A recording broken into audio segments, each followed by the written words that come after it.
with the arrangements that we have made, which are now reflected in the text of the bill that the committee is marking up. Let me just mention some of the agreements we have achieved that are very important to the success of the coal industry. First of all, we have obtained the provision of 90% of the emission allowances to electric utilities without charge. And that was truly a major step forward that helps to cushion any effect on electricity rates because of the process by which emission allowances are allocated. Secondly, we've obtained 2 billion tons of offsets that will enable the emitting entities to obtain their reductions while continuing to use coal. Utilities will be able to continue their existing fuel mix by taking their reductions off-site, by investing in agriculture, by investing in forestry, and through other steps. 2 billion tons of offsets available every year for that purpose. The target for emission reductions by the year 2020 has been reduced from the original target that was set in the draft that Mr. Waxman circulated down to a target of 17%.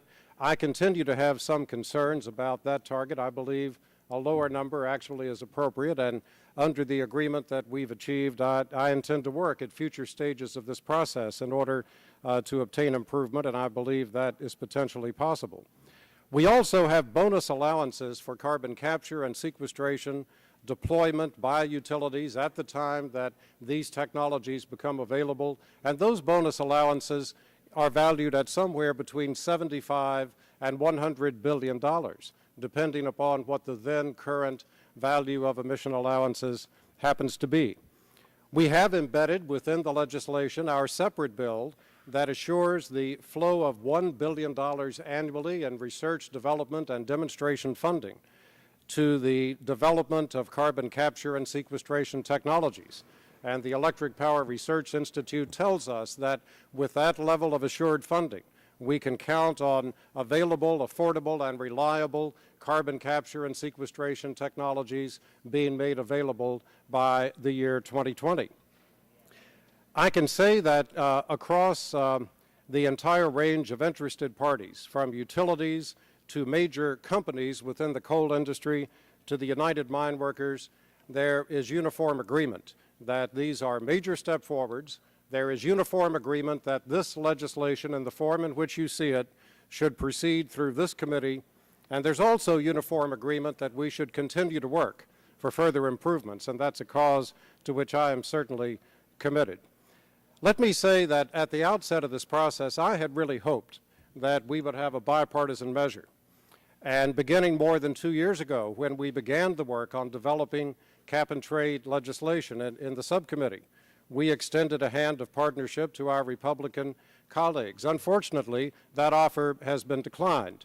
That offer remains open, and I am hoping that at future steps in this process, that offer will in fact be accepted and that we will have bipartisan cooperation and help as we proceed to move this measure through the House and through subsequent steps in the legislative process. Thank you, Madam Chairman. I yield back my time. Gentleman's time's expired. The vote will now occur on the Shimkus amendment. All in favor say aye. Opposed, no. Do you want to, hey, do you guys want a recorded vote on this? Do you want a recorded vote on this? Recorded vote has been requested. The clerk will call the roll.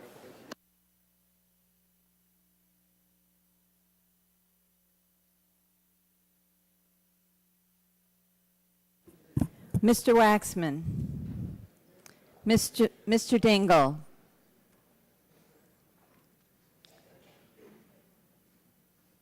Mr. Dingle. Mr. Dingle votes no. Mr. Markey.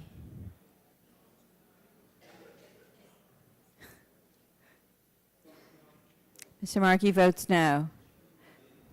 Mr. Boucher. Mr. Boucher. Mr. Boucher votes no. Mr. Pallone. Mr. Gordon. Mr. Rush. Ms. Eshoo. Ms. Eschew votes no. Mr. Stupak? Mr. Stupak votes no. Mr. Engel? Mr. Green?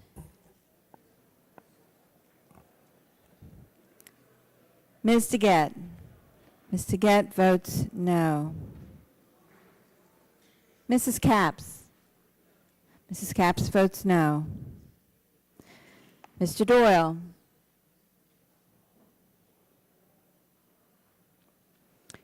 Ms. Harmon? Ms. Harmon votes no. Ms. Schakowsky?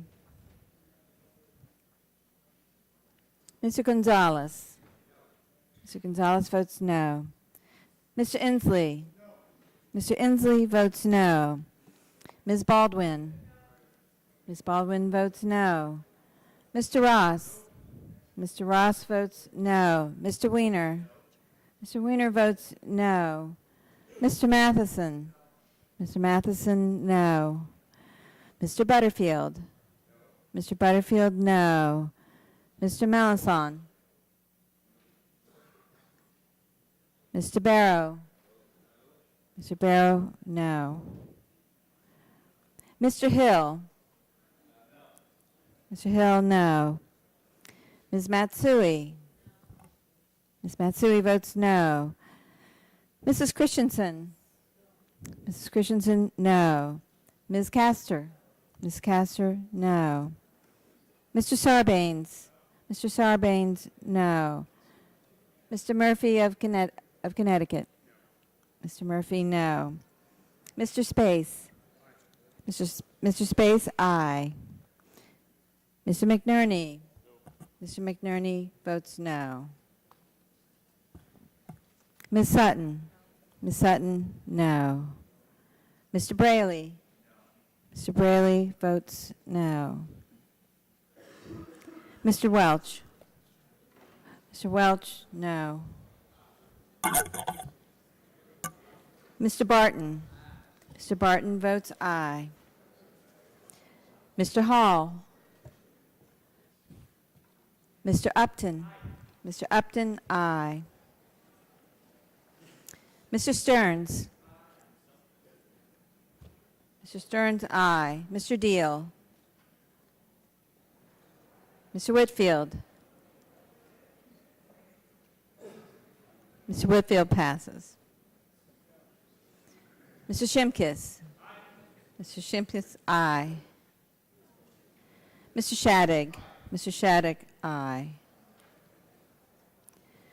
Mr. Blunt? Mr. Blunt votes aye. Mr. Boyer? Mr. Boyer, aye. Mr. Radonovich? Mr. Radonovich votes aye. Mr. Pitts? Mr. Pitts, aye. Ms. Bono Mack? Mr. Walden? Mr. Walden, aye. Mr. Terry? Mr. Terry, aye. Mr. Rogers? Mr. Rogers, aye. Mrs. Myrick? Mrs. Myrick, aye. Mr. Sullivan? Mr. Sullivan, aye. Mr. Murphy of Pennsylvania votes aye. Mr. Murphy votes aye. Mr. Burgess? Ms. Blackburn? Ms. Blackburn votes aye. Mr. Gingrey? Mr. Gingrey votes aye. Mr. Scalise? Mr. Scalise votes aye. Mr. Pallone? Mr. Pallone votes no. Mr. Gordon? Mr. Gordon, no. Mr. Rush? Mr. Rush? Mr. Rush votes no. Mr. Engel? Is he here? Nope. Mr. Doyle? Mr. Doyle votes no. Mr. Melanson? No. Mr. Melanson votes no. Mr. Green? Mr. Green, no. Ms. Schakowsky? Ms. Schakowsky votes no.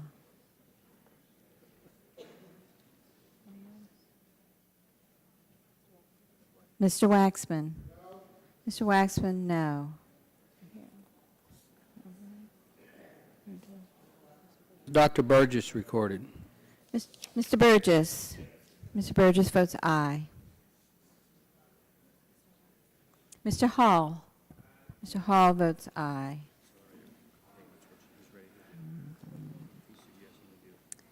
Mr. Whitfield. Mr. Whitfield votes aye. Mr. Whitfield is off pass and on aye. Are there any other members wishing to vote? Clerk will report the tally.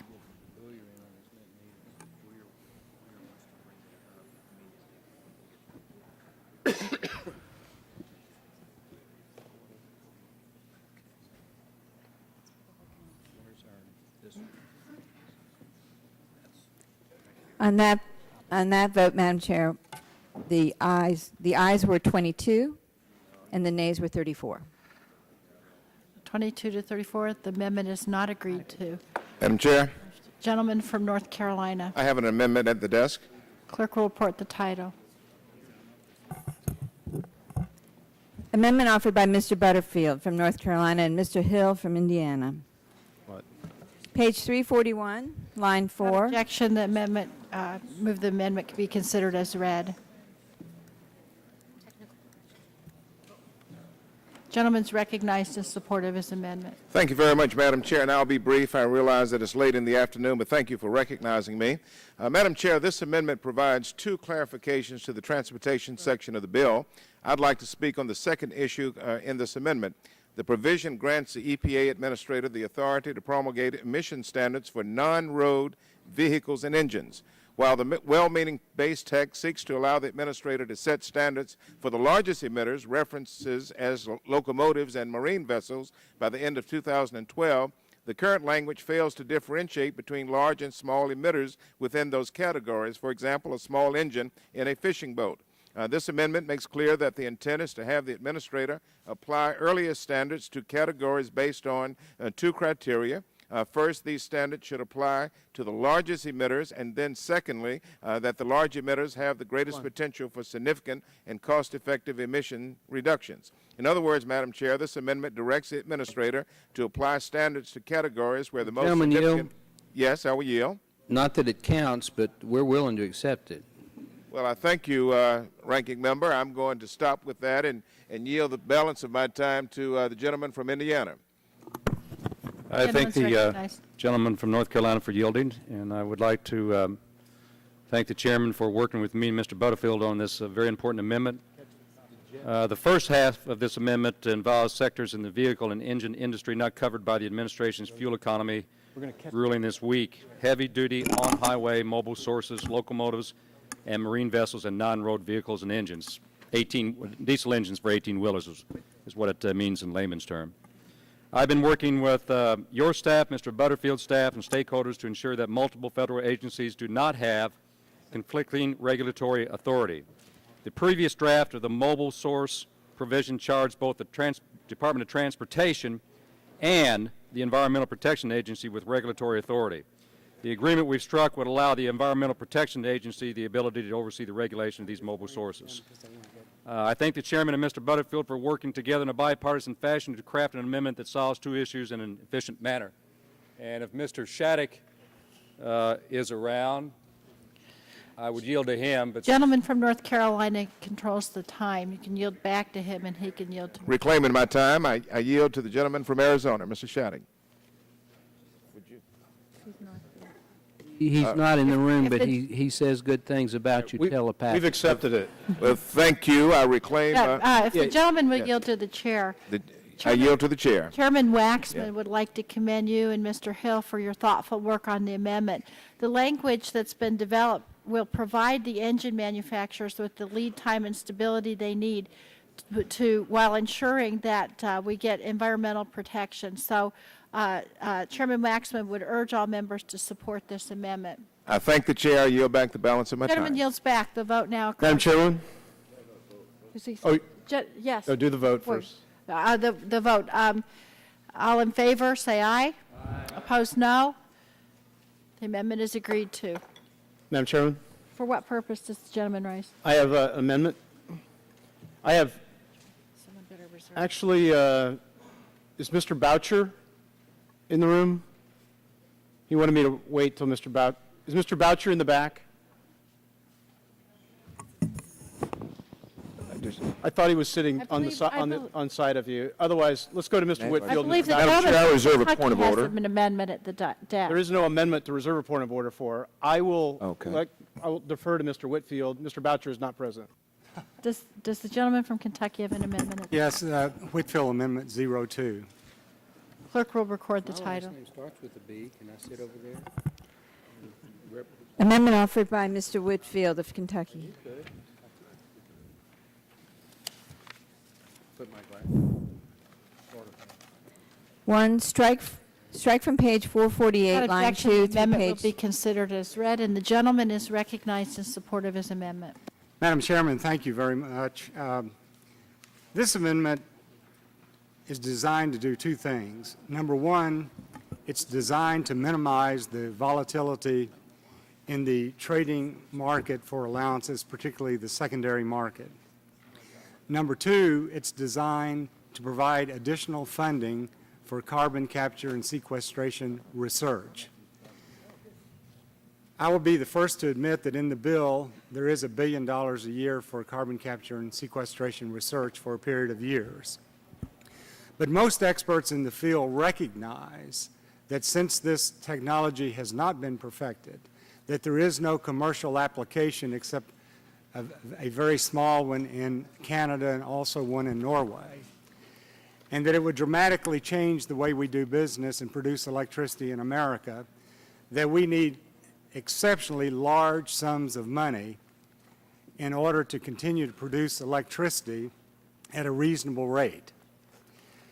Now, the way that this deals with the volatility, and let me just say that, for example, in the bill, there's some international offsets.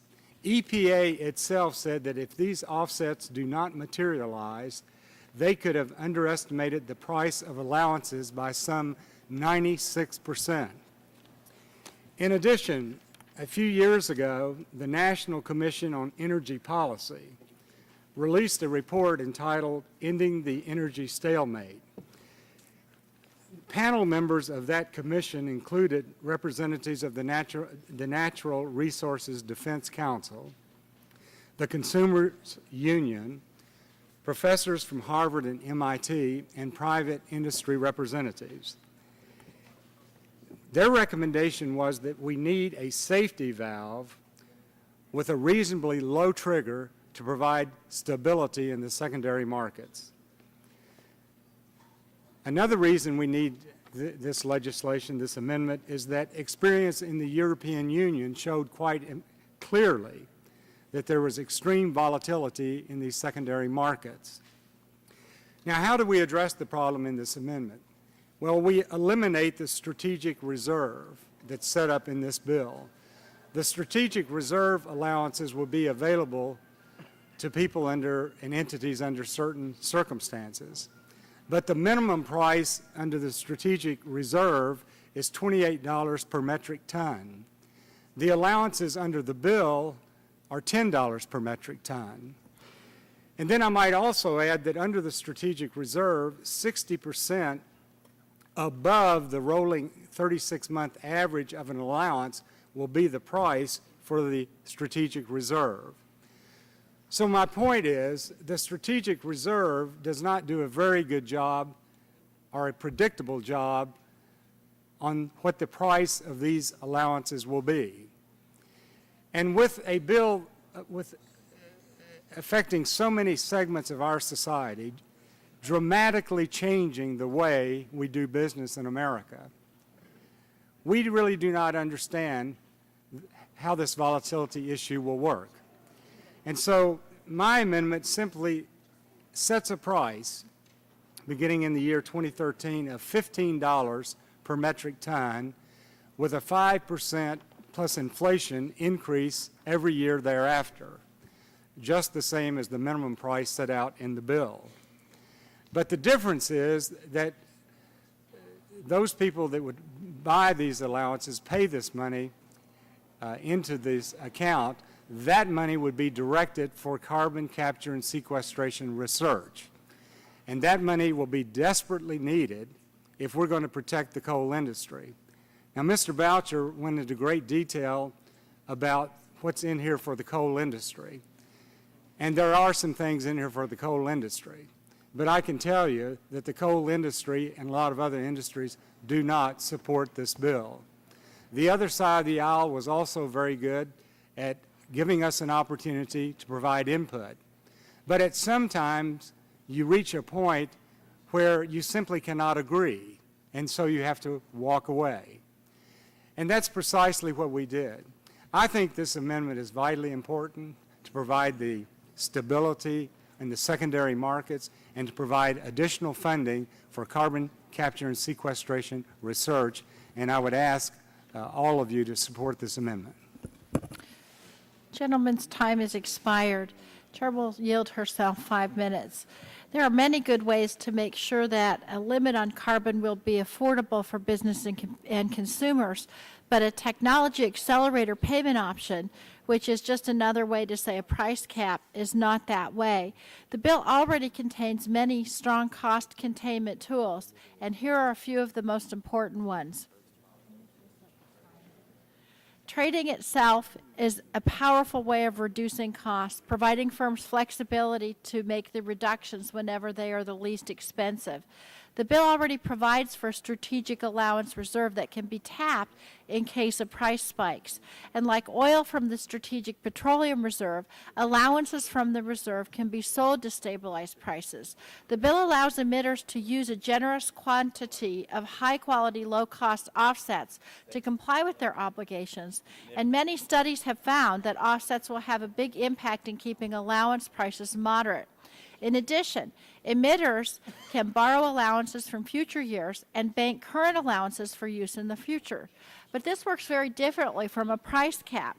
Instead of controlling costs while also preserving the cap on carbon pollution, a price cap simply abandons the environmental goal. This amendment would eliminate the national limit on global warming pollution. A price cap would create uncertainty, which would discourage companies from investing in the new technologies that we need. For example, we need utilities to invest in carbon capture and sequestration, a technology that will create new jobs and also reduce power plant emissions. By discouraging innovation, a price cap could end up raising costs in the long run. And finally, a price cap would make it difficult for the U.S. to enter into an international climate treaty. The bill also contains a range of features tailored to manage costs. This amendment is unnecessary, and it'll effectively gut the pollution limits in the bill. If anyone else wishes to be recognized, the chair will yield. Madam Speaker, I'd like to. The gentleman from California. Thank you. I certainly appreciate the gentleman from Kentucky's concern about prices. And no one wants to see our consumers pay more for electricity, but price caps is going to act like a rent control. That's what President Nixon tried, and basically we saw the long lines for gasoline. It'll basically make the market non-functional. So I think the trading allowances is a very efficient way. It's a very efficient economic way to allow innovation into the market. So I'm going to stand in opposition to the amendment and urge my colleagues to do the same. Thank you. Gentleman yields back. Madam Chairman, may I have 1 minute to respond to the gentleman from California? Absolutely. Yesterday, the President's Economic Recovery Advisory Board met, and they discussed the cap-and-trade legislation that is before this committee. And one of the specific issues that they talked a lot about was the price volatility in the allowances. So there's a lot of genuine concern about it, and I appreciate the gentleman from California's observations, but many of us would disagree with that assessment. Thank you. Gentleman yields back. Chair yields back. The vote will now occur on the Whitfield amendment. All in favor say aye. Aye. Opposed, no. The chair's opinion, noes have it. I ask for a roll call vote. Roll call vote has been requested. The clerk will call the roll.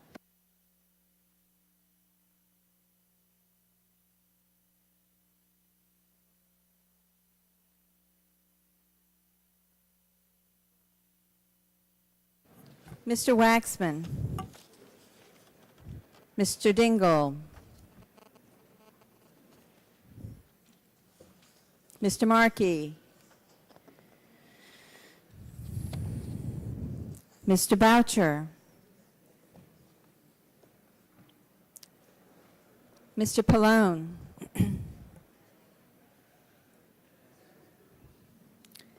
Mr. Gordon. Mr. Gordon votes no. Mr. Rush.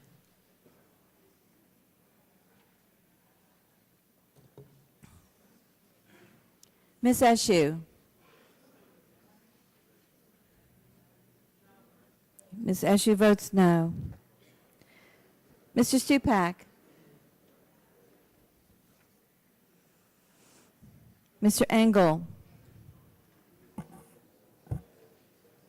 Mr. Green. Mr. Green votes no. Ms. Daggett. Ms. Daggett votes no. Mrs. Capps. Mrs. Capps, no. Mr. Doyle. Mr. Doyle, no. Ms. Harmon. Ms. Harmon votes no. Ms. Chakowski. Mr. Gonzalez. Mr. Gonzalez votes no. Mr. Inslee. Mr. Inslee, no. Ms. Baldwin. Ms. Baldwin votes no. Mr. Ross. Mr. Weiner. Mr. Weiner votes no. Mr. Matheson. Mr. Butterfield. Mr. Butterfield, no. Mr. Melanson. Mr. Melanson, no. Mr. Barrow. Mr. Barrow votes no. Mr. Hill. Mr. Hill, no. Ms. Matsui. Ms. Matsui votes no. Mrs. Christensen. Mrs. Christensen votes no. Ms. Castor. Ms. Castor, no. Mr. Sarbanes.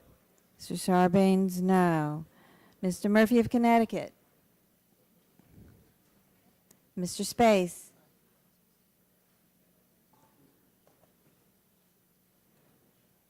Mr. McNerney. Mr. McNerney, no. Ms. Sutton. Mr. Braley.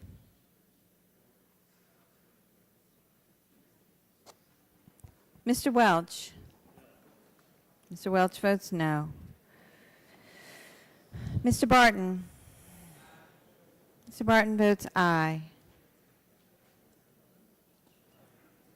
Mr. Hall. Mr. Hall votes aye. Mr. Upton. Mr. Upton votes aye. Mr. Stearns.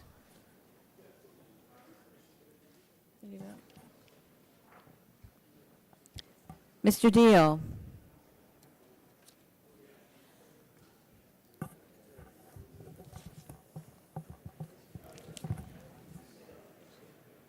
Mr. Whitfield. Mr. Whitfield votes aye. Mr. Shimkus. Mr. Shimkus, aye. Mr. Shattuck. Mr. Shattuck votes aye. Mr. Blunt. Mr. Blunt, aye. Mr. Boyer.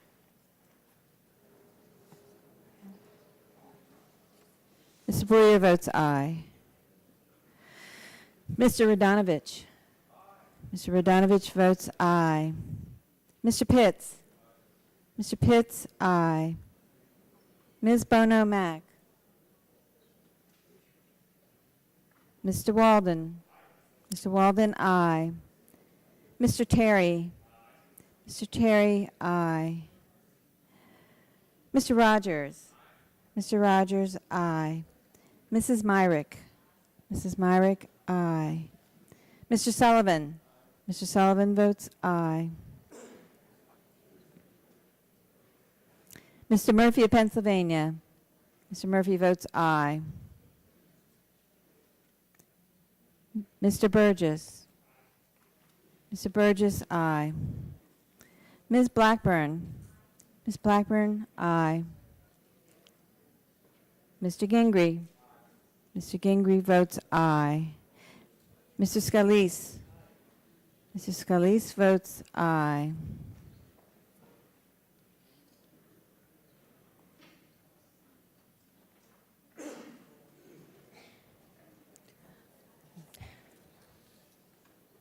Mr. Murphy of Connecticut.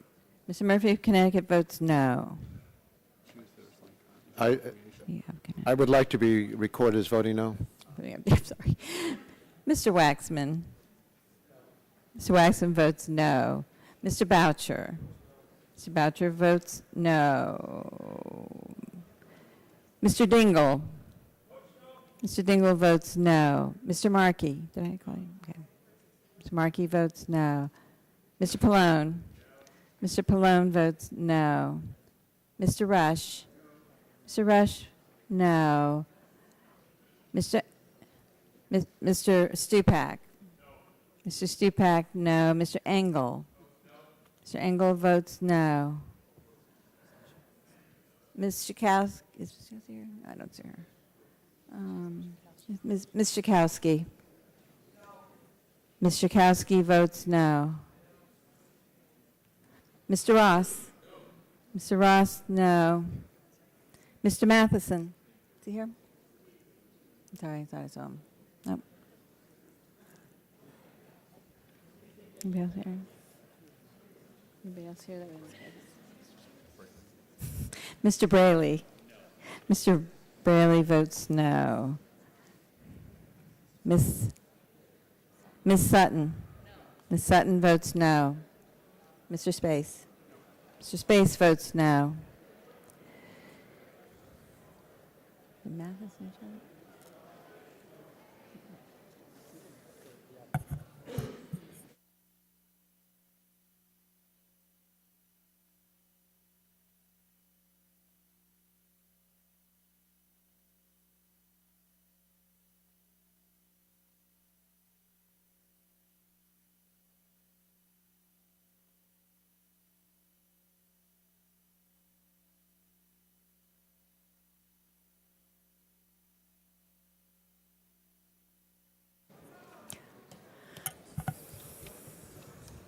ready? Whenever you're ready. All members responded to the vote. The clerk will tally the vote and report it. Mr. Chairman, on that vote, there were 20 ayes and 35 noes. 20 ayes, 35 noes. The amendment is not agreed to.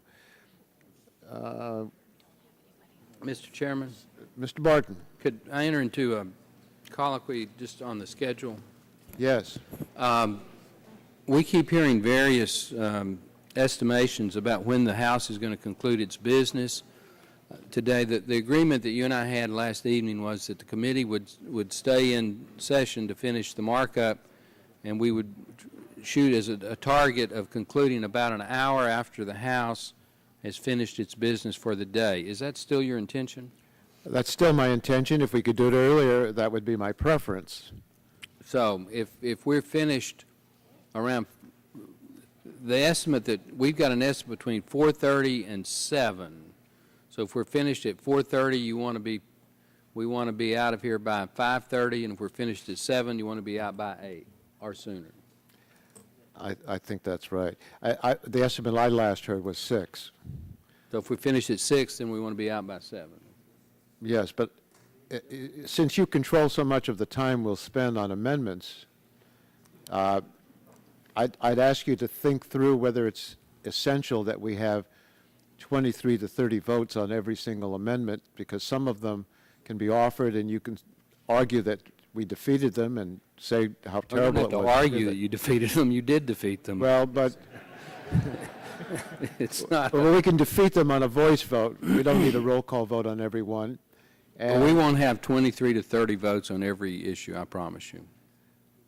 We've had substantial votes differences on these amendments. you're entitled to roll call votes, and the chair will protect that right. I'd only ask you that we not plan the number of amendments and whether there'll be roll call votes to make sure that we're an hour later, if we can finish an hour sooner. No, we have approximately 10 more amendments, and So let's go. so we're trying to, Let's go. we might encourage you to encourage the clerk to read a little. I know she's done yeoman's work. In fact, we ought to give her a hand because she's done such good work this.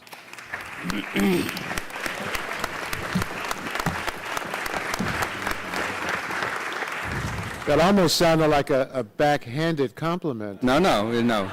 It was not backhanded. She's done. So what would you want us to encourage her to do? Get the speed reader in? Perhaps.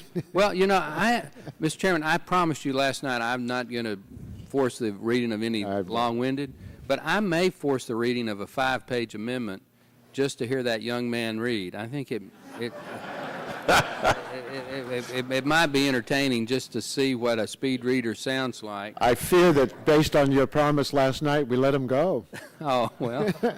But I'm not sure of If that. that's the case. Anyway, we just want to, we are working very diligently on our side to make sure that we meet your timeline request.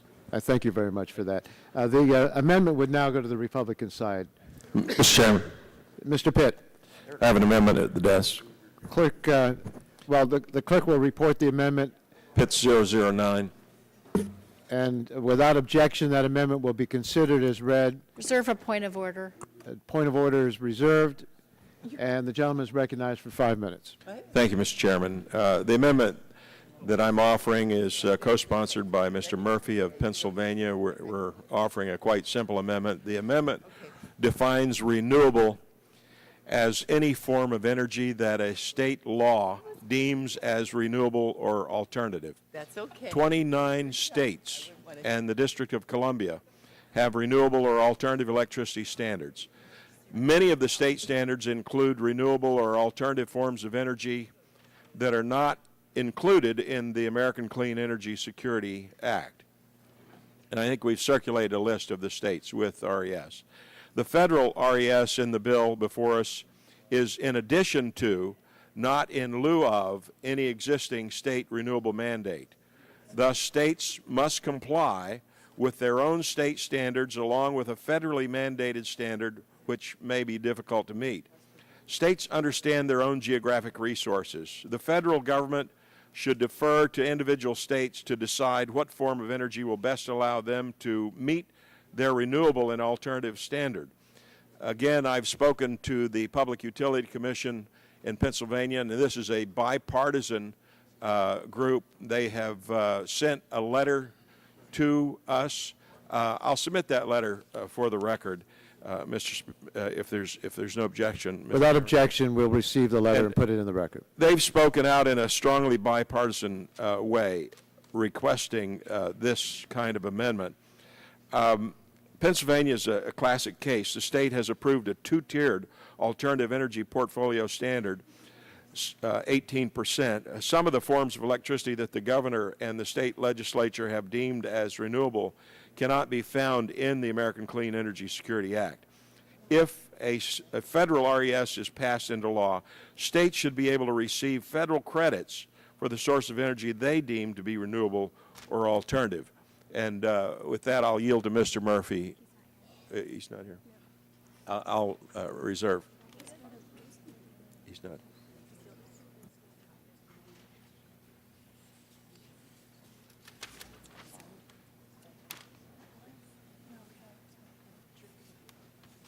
The gentleman yielded your time to Mr. Murphy, but he's not here at the moment, is he? I'll yield back. Oh, you yield back the time? Your time? Chairman, I'll withdraw my point of order. The gentleman withdraws her point of order. Chair recognizes Mr. Markey. I thank the gentleman very much. This is an essential part of any law which we pass here today. We are trying to construct a national plan for the creation of a new generation of clean energy jobs. We are trying to create a new generation of technologies that will make it possible for us to back out imported oil from OPEC. We are creating a new plan that will make it possible for us to reduce dramatically the greenhouse gases that are sent up into the atmosphere that are dangerously warming our planet. We are trying to put together a national plan to improve the public health of the citizens in our country. We are writing a federal national law. That is our job. And this provision, the provision that deals with renewable electricity generation, has been carefully negotiated amongst all of the members who have a desire to work to put together a new formula for our country. Unfortunately, there are many states in the Union that have no renewable electricity standards at all. There are others that have standards that are all across the map.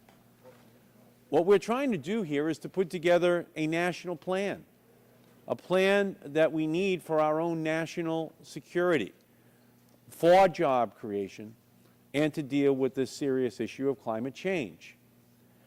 It's not a standard that is one that is beyond the reach of any one of the states. That's why we made our definition so inclusive.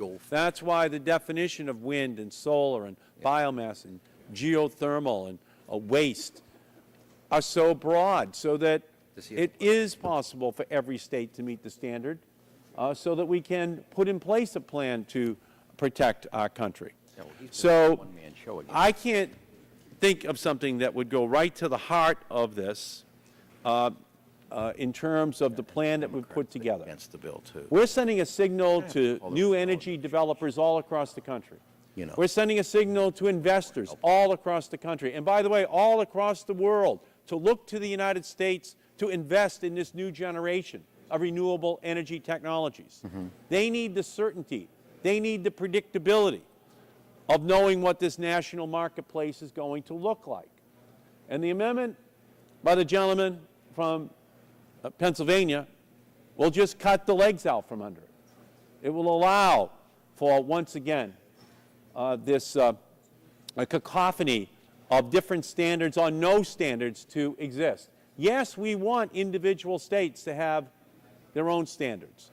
And yes, we want them to be even higher, and in many states they will be higher than the standard that we have in this law. But we cannot allow for this to continue in a way that does not signal to the investing community, to the entrepreneurial community, to the technological community, that there is not a consistent long-term plan in place for people to invest in. Now, I know Mr. McNerney down here is an expert on these issues, and would you like to speak to that issue, Mr. McNerney, the issue of the need to create this national predictable marketplace for renewable electricity? Well, thank you, Mr. Chairman. Yeah, I spent 20 years or more developing wind energy technology, and what happens in the market is that if the government support or government subsidies are insecure or fluctuate, then those markets go away. Investors need to know what the market's going to look like to be able to put their money into technology. When that doesn't happen, the technology will go overseas. Technology that we developed in this country will go overseas and be built and be manufactured and be sold, and profits will go overseas in those jobs with them. So we need a consistent, well understood and predictable government position on these issues and support. And if we don't have it, I'm afraid we're going to be losing jobs rather than gaining them. So I think the chairman and I thank the gentleman. Yield back. The gentleman knows this field well. If we want the investment in these new technologies, if we want to be exporting these new technologies overseas rather than importing them from other countries that are going to go too far ahead of us, then vote no on the Pitts amendment. We've had 5 minutes of debate on each side. Are we ready for the question, Mr. 2 minutes. I'd recognize the Well- gentleman for 3 minutes, and I hope he'll yield some time to Mr. Murphy. I'll do that. We're going to give some of these allowances to the states to distribute as they see fit. We're going to give the authority to the state PUCs to regulate and make sure that the local distribution companies in each state pass through the rebates, but we're not willing to give the states the authority to have a different definition of what's renewable. What this tells me is that this carefully crafted compromise we keep hearing about is a compromise in political correctness where only the people on the majority side in the Energy and Commerce Committee know what's right for the entire American economy. Well, there's some really, really bright folks on the majority side in this committee, and almost every one of them, well, in fact, every one of them that I know is I consider to be a good friend and a very capable legislator. Some of the newer members I don't know very well, but I'm sure they're just as qualified. But as bright and as capable and as sincere as the majority is, not all knowledge in the country is on the right side of this committee dais. And what Mr. Pitts is saying is if a state has a renewable portfolio standard in existence, let it be the standard in that state for this section of the bill. If a state doesn't, then the definitions in the bill are the definitions for those particular states that don't have it. That's all it does. It's taking the logic and the policy that the majority has put together, but it's simply saying, let's take advantage of differences by state and use, if they have a renewable electricity standard, let's let that definition apply. I think that's common sense. Gentlemen, I would yield. hope we accept it. I'll be happy to yield to this. I just Mr. want to Chairman. point out that what we did in this renewable portfolio provision is to have a standard for the whole country, but to recognize the regional differences. And we did that in the proposal that we had before us. And I think if we would change that along the lines of this amendment, it would do harm to what we're trying to accomplish, which is to produce more renewable fuels. So we let the governor of a state certify that the state can't meet the renewable requirement of 15%. In that way, the state can play a role. We let the states go higher than the national standard, but we have a national standard, and we think it's important to have it. Well, reclaiming what little time I have, I'll yield. Washington doesn't always know best, even on the Energy and Commerce Committee. And I'm going to yield a little bit of Gentleman's time. right, and Texas and California don't always know best either. Mr. Murphy, for my last 6 seconds. No, I'm going to yield to Mr. Murphy. How much time would you like, Mr. Murphy? 2 minutes. Gentleman's recognized for 2 minutes. I thank the chairman.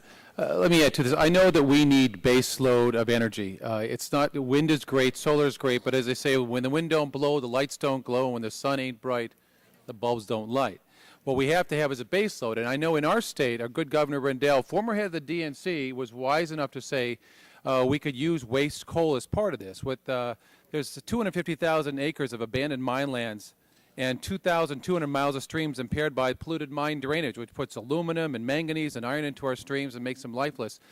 And what the state legislature did in Pennsylvania, working with the governor's office, they said, let's use waste coal. It actually emits less, has less emissions than regular coal-fired power plants, and I'd like to see us do that. Now, I know this bill does allow municipal waste, and that's good. But let's understand that coal is also has its waste from these huge gob piles that are like mountains in areas. And this is why we'd like to see as part of this to allow the states to include as part of what they have done in their wisdom, and waste coal being among them. I think that would help immensely. Whether that's already in the bill, Mr. Chairman, that would allow our Governor Rendell to ask for a waiver to include waste coal, perhaps we can clarify that. But I believe this amendment would give us some latitude to allow that to happen anyway, so that states have already made some actions towards cleaning up our environment with these kind of things can go into place. But I yield back the rest of my time, Mr. Chairman. Gentleman yields back his time. We'll now proceed to a vote. I'd like to see if we could take this on a voice vote. We'll ask for the yeas and nays by Chairman, voice. I'd like a recorded vote, please. Okay, we'll go to a recorded vote. Clerk will call the roll.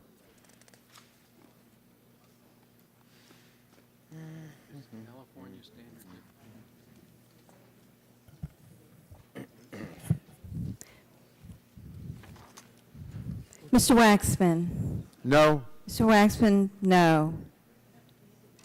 Mr. Dingle? No. Mr. Dingle votes no.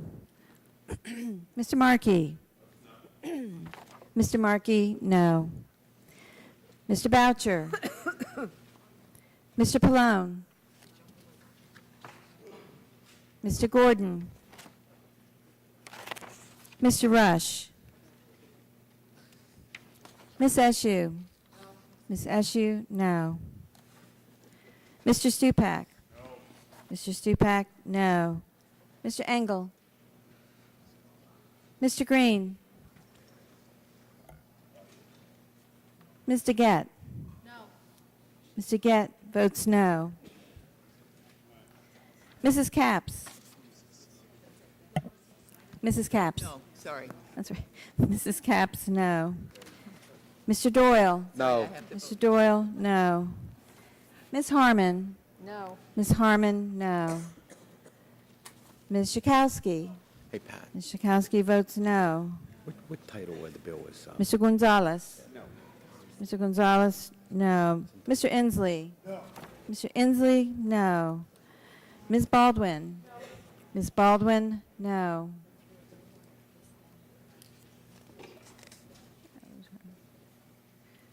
Mr. Ross? Okay. Yeah, combined efficiency and Mr. Weiner? standard. Mr. Weiner, no. Just give you a little. Mr. Matheson? Here's the, Mr. Butterfield? so we allow. Mr. Butterfield votes no. Mr. Melanson? Mr. Melanson votes no. Mr. Barrow? Mr. Barrow votes no. Mr. Hill? Ms. Matsui? Ms. Matsui votes no.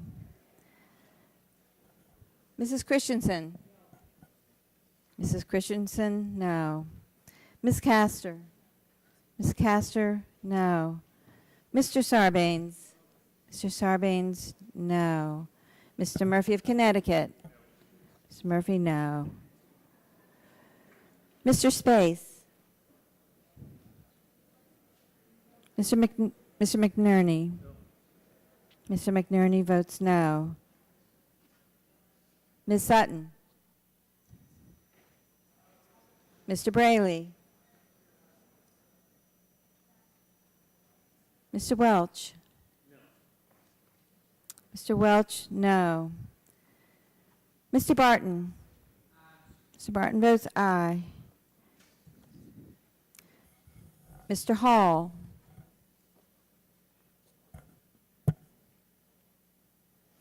Mr. Upton? Mr. Upton, aye. Mr. Stearns? Mr. Stearns, aye. Mr. Deal? Mr. Whitfield? Mr. Whitfield, aye. Mr. Shimkus? Mr. Shimkus, aye. Mr. Shattuck? Mr. Blunt? Mr. Blunt, aye. Mr. Boyer? Mr. Boyer, aye. Mr. Radonovich? Mr. Radonovich? Mr. Radonovich votes aye. Mr. Pitts? Mr. Pitts votes aye. Ms. Bonomack? Ms. Bonomack votes aye. Mr. Walden? Mr. Walden, aye. Mr. Terry? Mr. Terry, aye. Mr. Rogers? Mr. Rogers, aye. Mrs. Myrick? Mrs. Myrick votes aye. Mr. Sullivan? Mr. Sullivan, aye. Mr. Murphy of Pennsylvania? Mr. Murphy votes aye. Mr. Burgess? Mr. Burgess, aye. Ms. Blackburn? Ms. Blackburn, aye. Mr. Gingrey? Mr. Gingrey, aye. Mr. Scalise? Mr. Scalise, aye.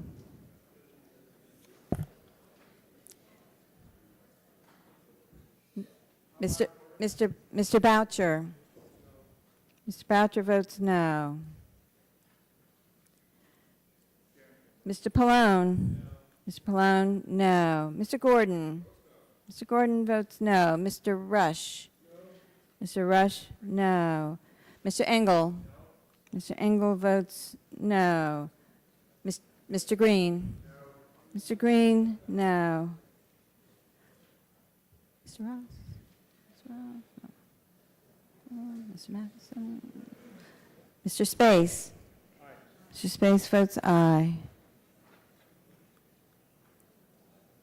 Mr. Shattuck? Mr. Shattuck votes aye. Mr. Ross? Mr. Ross votes no. Mr. Hall? Mr. Hall votes aye.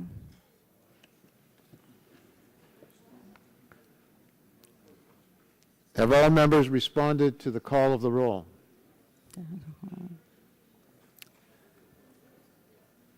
And the clerk will tally the vote.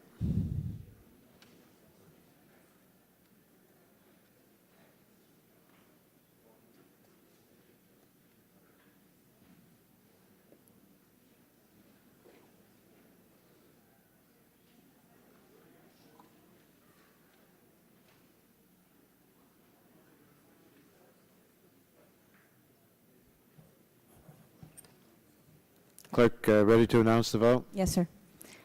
On that vote, Mr. Chairman, the ayes were 23, the nays were 31. Well, it is a different vote than the last one. 23 to 23 ayes, 31 nays. The amendment's not agreed to. Mr. Chairman? Mr. Barton? I have an amendment at the desk. It's called the Barton substitute. Barton substitute amendment. Clerk will report the amendment. Mr. Chairman, reserve a point of order. Point of order is reserved.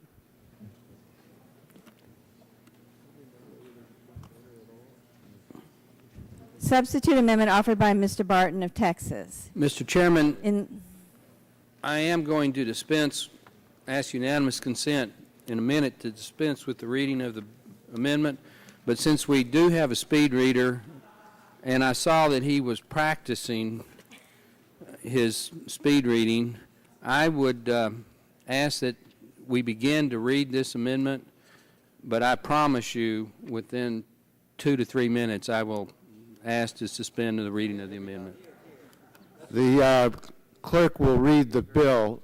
I want the speed reader to read the bill, not the speed reader clerk will read the bill. Before you begin the reading, have you been practicing the reading of this particular amendment? I just got it a couple minutes ago. Did you look it over? This version of it. Did you look it over? This version of it? I went over it a little bit. Okay. Yeah, I want him to read in a Texas accent. In lieu of the matter proposed to be inserted by me. Okay. Yeah, let's have order. The amendment offered by Mr. Barton is before us, and rather than ask unanimous consent to dispense with the reading, the rules require that the amendment be read. The clerk will read the bill. In lieu of the matter proposed to be inserted by the amendment offered by blank, insert the following. Section 1, short Now title, listen table of to contents. him. A short title of the Act may be cited as the Energy Production, Innovation, and Conservation Act. B, table of contents. Table of contents for the Act is as follows. Section 1, short title and table of contents. Title 1, Clean Energy Standards. Section 101, Federal Clean Energy Standard. Title 2, American Energy. Subtitle A, Conservation and Efficiency. Chapter 1, Tapping America's Ingenuity and Creativity. Section 201, Definition. Section 202, Statement of Policy. Section 203, Price Authority. Section 204, Eligibility. All right, Mr. Chairman, I ask unanimous consent that the reading of the amendment be dispensed with. I ask unanimous consent that he take the time to give your point of view.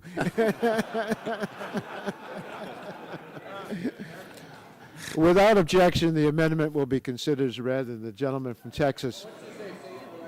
What is your? Could you inform us? My name is Douglas Wilder. Douglas Wilder, and if anybody in the country wants to hire a speed reader, are you available? Yes. Just work. Bill's created one job.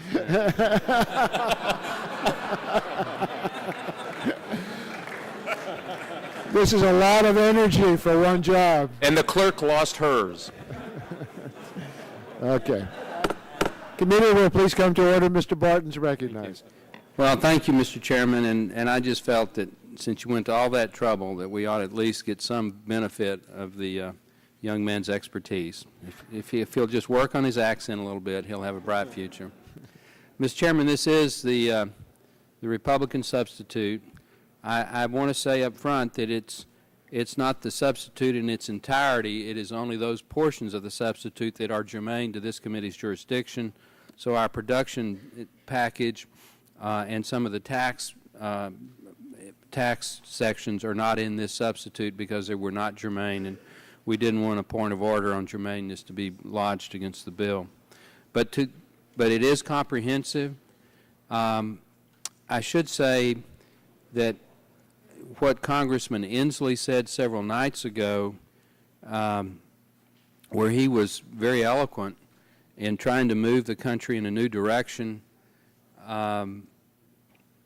this substitute in any other Congress would be considered very progressive, very moderate, but because it still attempts to use the market mechanism and the price mechanism to let people make free choices on which forms of energy to use and how to use them,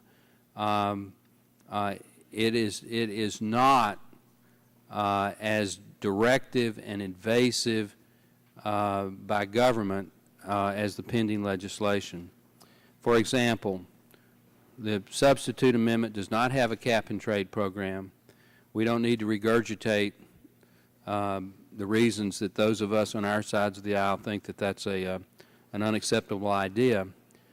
But we do accept that it would be better for the economy if we were less carbon intensive.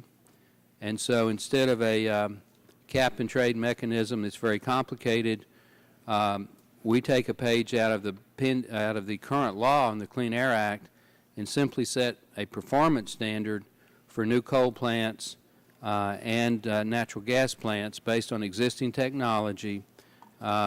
We set a limit on the amount of CO2 that those plants can emit. It starts for coal plants at 2,000 pounds per megawatt, and for natural gas plants at 1,100 pounds per megawatt. Those are both standards that can be met with existing technology, and over time those standards are decreased. The standards only apply to new plant generation. For existing plants, we create a tax incentive, although that is not actually a part of this amendment because it wouldn't be germane. But if you want to go in and retrofit an existing power plant and make it more efficient so that it meets or exceeds that standard that I just enunciated by at least 5%, then they would get accelerated depreciation. So we take a carrot approach. We set a standard on CO2 based on existing technology. We do include the voucher language on carbon capture, sequestration, and conversion, so that we do support the concept in the bill to do the R&D for CCS technology. But if a plant can meet or exceed these new standards, we use the incentives to move our older plants into the cleaner era. On the renewable electricity standard, we adopt the language where it's based on emissions. It's not based on some what I consider to be a political correctness test. So we do have a clean energy standard that includes hydro, it includes clean coal technology, it includes nuclear. We don't play games between old and new. It is what it is. If we want a less carbon-intensive economy, we want less emissions, we think a clean energy standard ought to encompass everything that's truly clean. We have a transmission siting title, which the current bill does not have. Now, my understanding is that Mr. Inslee is still working to try to come up with some sort of a transmission section that may be offered in the manager's amendment. I don't know if that's true or not, but the Republican alternative does have a transmission section. We try to do things that help in the direction that the authors of the pending legislation are trying to do, but we try to do it without negatively impacting the economy. We do have the Blackburn language on Massachusetts versus EPA. If I had to point to one of the major shortfalls of the existing pending bill that Mr. Waxman and Mr. Markey has put together is that they don't exempt and don't repeal that court case. If the bill that's before us becomes law, you're going to have a double jeopardy situation where we have all of the statutory language in the bill, but we also have the regulatory approach because of the court case. And I don't think we ought to put the American economy into dual jeopardy. Gentleman's time has expired. Do you wish additional time? Could I have one additional minute? Without objection. I thank the gentleman. So just in summary,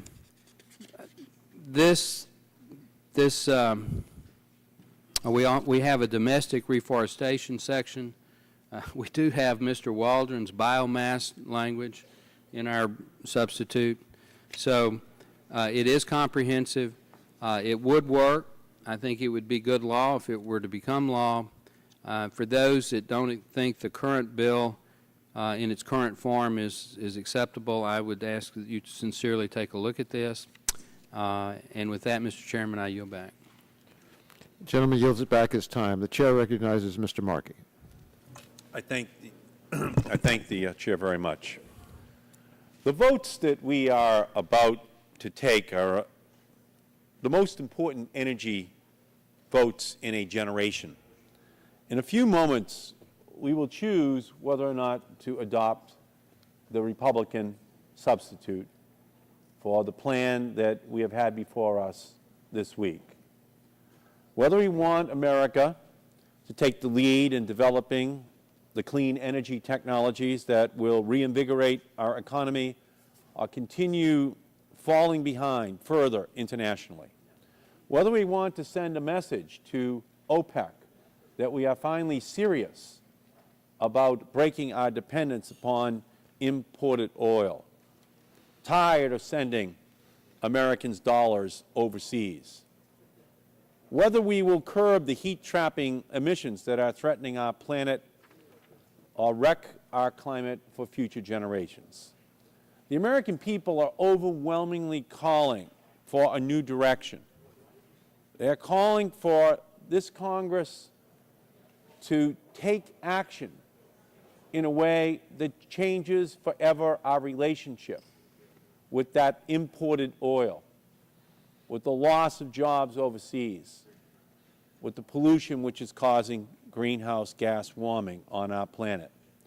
This substitute would eviscerate the renewable electricity standard, which is included in our legislation, which is at the heart of this plan to unleash a technological revolution, to unleash trillions of dollars of investment ready to go in all of the new technologies that can be used in order to break our dependence upon imported oil and chart our course towards a new clean, green energy job future.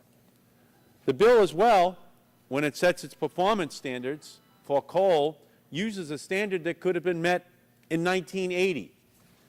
What we have done in this legislation, in conjunction with the utility industry, in conjunction with the coal miners, and led by Mr. Boucher, is to create a brand new paradigm where we will begin to make the investment in new coal technology and carbon capture and sequestration technology that will forever change the relationship between our planet and the burning of coal.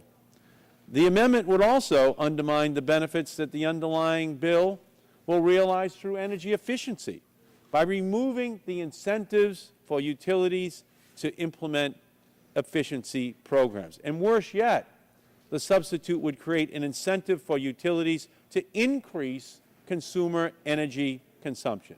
And finally, and the gentleman from Texas made reference to this, the substitute would repeal Massachusetts versus EPA, the most important Supreme Court decision on the subject of the environment in history, in a law which helped to forge the compromise which was reached and announced on the White House lawn just 2 days ago between the automotive industry, the auto workers, and the American people. It would be a huge mistake to adopt the Republican substitute. I'd like to yield back to the gentleman from California on this, because I think his words on this subject, on this substitute, are important to be recorded. Well, I thank you for yielding to me, and you have some time. There may be other members who want that last minute. But at this last minute of consideration on this amendment, substitute amendment, I urge my colleagues to defeat it. It would replace a bill that is supported by a very long list of public interest groups, environmental groups, who have put an enormous amount of energy into getting this legislation to the point where it is today.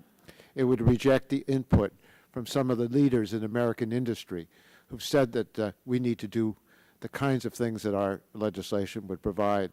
An incentive for businesses to limit carbon emissions, a bill that can create more jobs, and a real reduction in the pollution that's causing global warming. So I would urge my colleagues to vote against the substitute and to vote for passage of the underlying bill.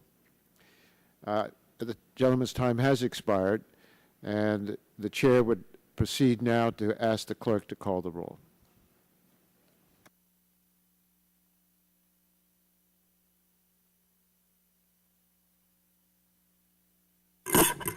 Mr. Waxman. Mr. Waxman votes no. Mr. Dingle.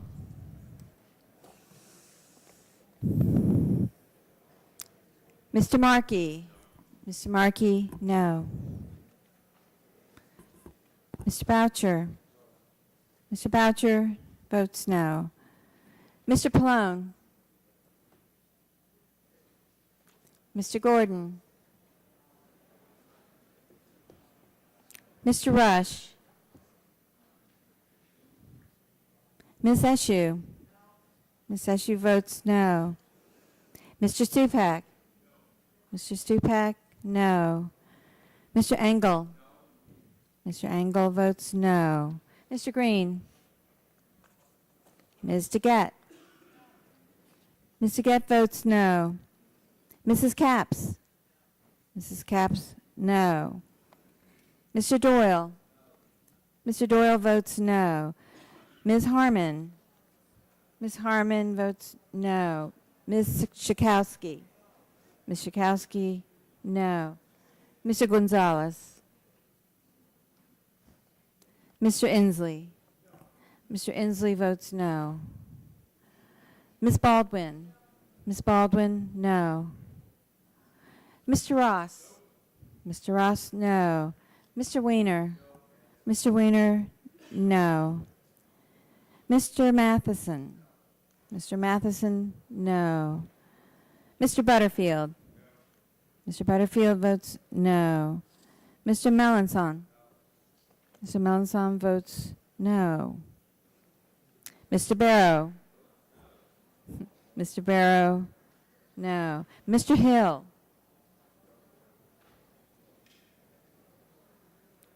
Ms. Matsui. Ms. Matsui, no. Mrs. Christensen. Mrs. Christensen, no. Ms. Castor. Ms. Castor votes no. Mr. Sarbanes. Mr. Sarbanes, no. Mr. Murphy of Connecticut. Mr. Space. Mr. Space votes no. Mr. McNerney. Mr. McNerney, no. Ms. Sutton. Ms. Sutton, no. Mr. Braley? Mr. Braley, no. Mr. Welch? Mr. Welch votes no. Mr. Barton?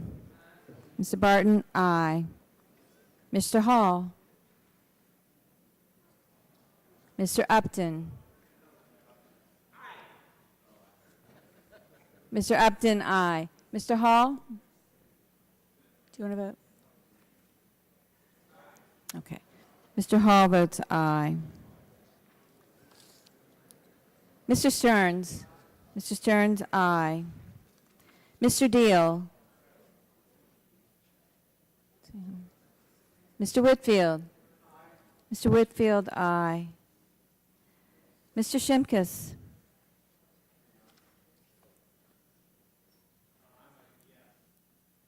Mr. Shimkus, aye. Mr. Shadegg?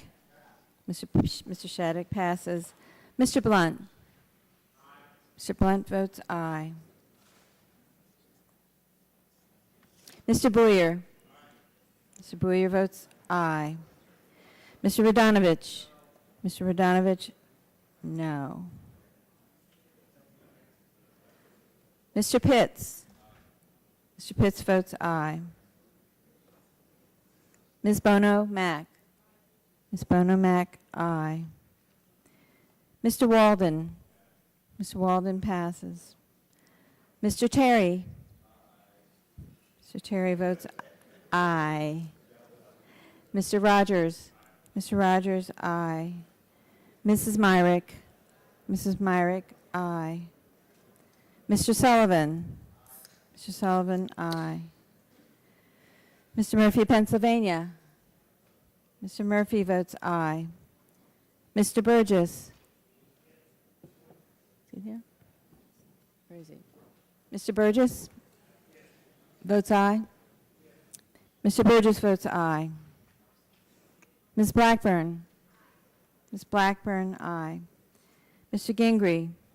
Mr. Gingrey votes aye. Mr. Scalise? Mr. Scalise votes aye. Mr. Dingle? Mr. Dingle votes no. Mr. Pallone? Is he here? I'm sorry. Thought it was here.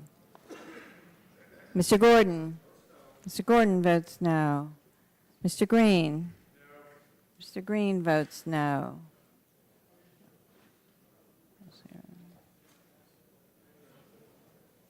Anybody else? Mr. Gonzalez? Mr. Gonzalez votes no. Mr. Rush? Mr. Rush? Mr. Rush votes no.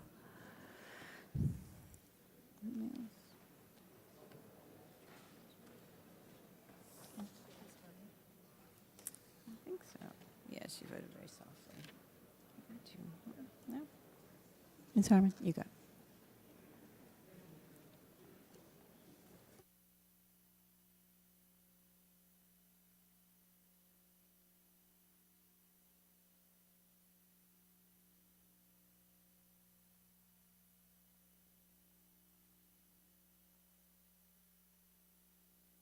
Mr. Pallone? Mr. Pallone votes no. Have all members responded to the call of the roll?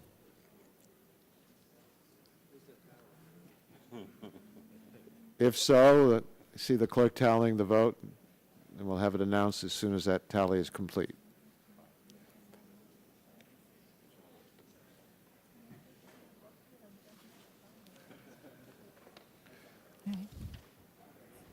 Clerk will announce the vote. Mr. Chairman, on that vote, there were 19 ayes, 35 noes, and 2 present.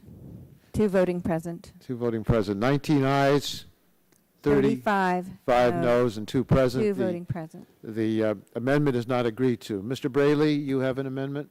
Yes, At the Mr. desk. Chairman. Without objection, the amendment will be considered as read, and the gentleman is recognized for 5 minutes.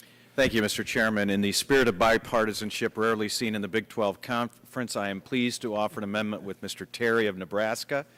And this amendment will insert on page 122 after line 18 language to provide for loan guarantees to construct renewable fuel pipelines as part of Section 1701 of the Energy Policy Act of 2001. And one of the things we do know is that there is a tremendous demand for biofuels on both coasts, and yet there is a shortage of supply. One of the things that we have learned is that CO2 emissions are reduced by 30% when comparing biofuels transported by pipelines versus rail cars, and 87% when comparing pipelines to trucks. So this very simple amendment will add language to provide for pipelines that carry renewable fuels to be part of the loan guarantee program that it currently exists. And with that, I'll yield back the balance of my time. Rather than do that, would you yield to me just I would be happy to yield to you, Chairman. Thank you and Mr. Terry for your bipartisan amendment. You want to ensure that the construction of pipeline infrastructure is available for renewable fuels and that they qualify for loan guarantees under Title 17. Yeah, I think you've worked together to develop a straightforward, sensible provision that would update Title 17. I think this amendment supports key goals of this legislation. It would improve America's energy security and create clean energy jobs, and I thank you for it. Encourage members to support it. Mr. Chairman, do you yield or gentleman yield? Mr. Braley has the time. Who has time? Mr. Braley has the time. Braley, you yield? I'd be happy to yield to the ranking member. I know this is pipelines only for renewable fuels, and I haven't read the whole amendment, but I know we had a debate earlier on the life cycle of biofuels. Is there anything in here that would limit it to biofuels that have a life cycle that limit greenhouse gases? The change to the bill in the amendment simply amends the definition of renewable fuel to include that of the Clean Air Act and adding to it ethanol and biodiesel. What does this mean? Any entity. Gentleman's time has expired. Who seeks recognition? Mr. Barton. 5 minutes. I won't take 5 minutes. I want to ask one question of council. On page 6, line 4, eminent domain authority, when any entity in the carrying out of the project, does that mean a private entity has eminent domain authority? Please. On page 6, line 4, it says, line 3 says eminent domain authority, and it says when any entity in the carrying out of a project described in paragraph 1, and then it goes through a long list of things, and it says that they can exercise the right of eminent domain in the District Court of the United States for the district in which such property may be located. So my question is, are we giving the right of government eminent domain to private entities?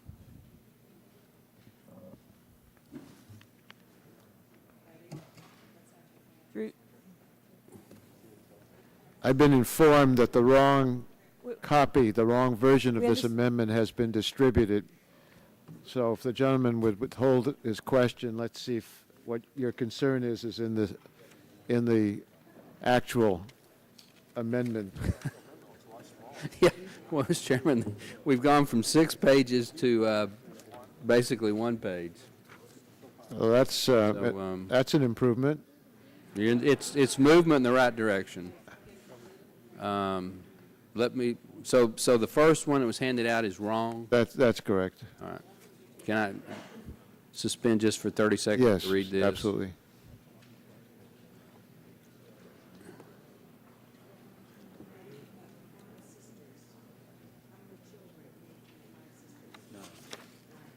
Mr. Chairman, I don't have objections to the clean amendment. The corrected amendment is before us without objection. That will be the amendment under consideration, and it is a straightforward amendment that Mr. Braley and Mr. Terry had proposed, which I think meets with support from both sides of the aisle. All those in favor of the Braley and Terry amendments say aye. Aye. Opposed, no. The ayes have it, and the amendments agreed to. Mr. Chairman? Mr. Blunt. Mr. Chairman, I'd like to call up 3 amendments en bloc. Amendment number 5, which is an amendment I should have my name on, amendment number 23, which is an amendment for Mr. Stearns, and amendment number 66 for Mr. Pitts. And we would like to present those within the time limit and as one en bloc amendment. Without objection. Chairman, I reserve a point of order. Okay, without objection, the three amendments will be considered in block. And further, without objection, the three amendments will be considered as read. And the gentleman from Missouri is recognized for 5 minutes. I thank the chairman. Let me first start with the amendment number 5, the amendment I have. This is an amendment where this simply would strike the additional performance standards for coal under this legislation. Mr. Chairman, by additional performance standards, your bill, the bill that you and Mr. Markey have, amends the Clean Air Act to create performance standards for new coal-fueled power plants. Section 116 of the bill imposes an additional emission limit on new coal-fired generating facilities. That section requires that in addition to the cap on emissions imposed under the cap and trade part of the bill, new coal-fired facilities must reduce carbon dioxide emissions by 50% if they're permitted if they were permitted between 2009 and 2020, and by 65% if permitted after 2020. This is an additional standard. This amendment would just simply create uniformity as to how coal and other electric generating units are treated.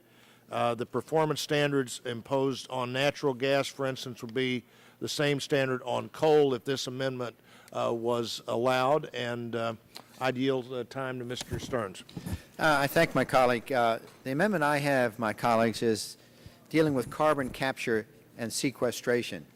To commercially develop this, we need to have a liability framework. Must be in place to encourage investment. Mr. Boucher talked about relative to carbon capture and sequestration. We was talking about the Pitts Amendment. Well, if we're going to go ahead, as Mr. Waxman, the chairman, talked about with carbon fuel burning plants, then we need to have carbon capture and sequestration liability reform framework in place. So the amendment authorized the EPA to develop and promulgate regulations for states to apply, be approved for, and administer a state carbon dioxide storage program, and allows for an approved state regulatory agency to establish all rules and regulation with respect to the administration and enforcement of such a program.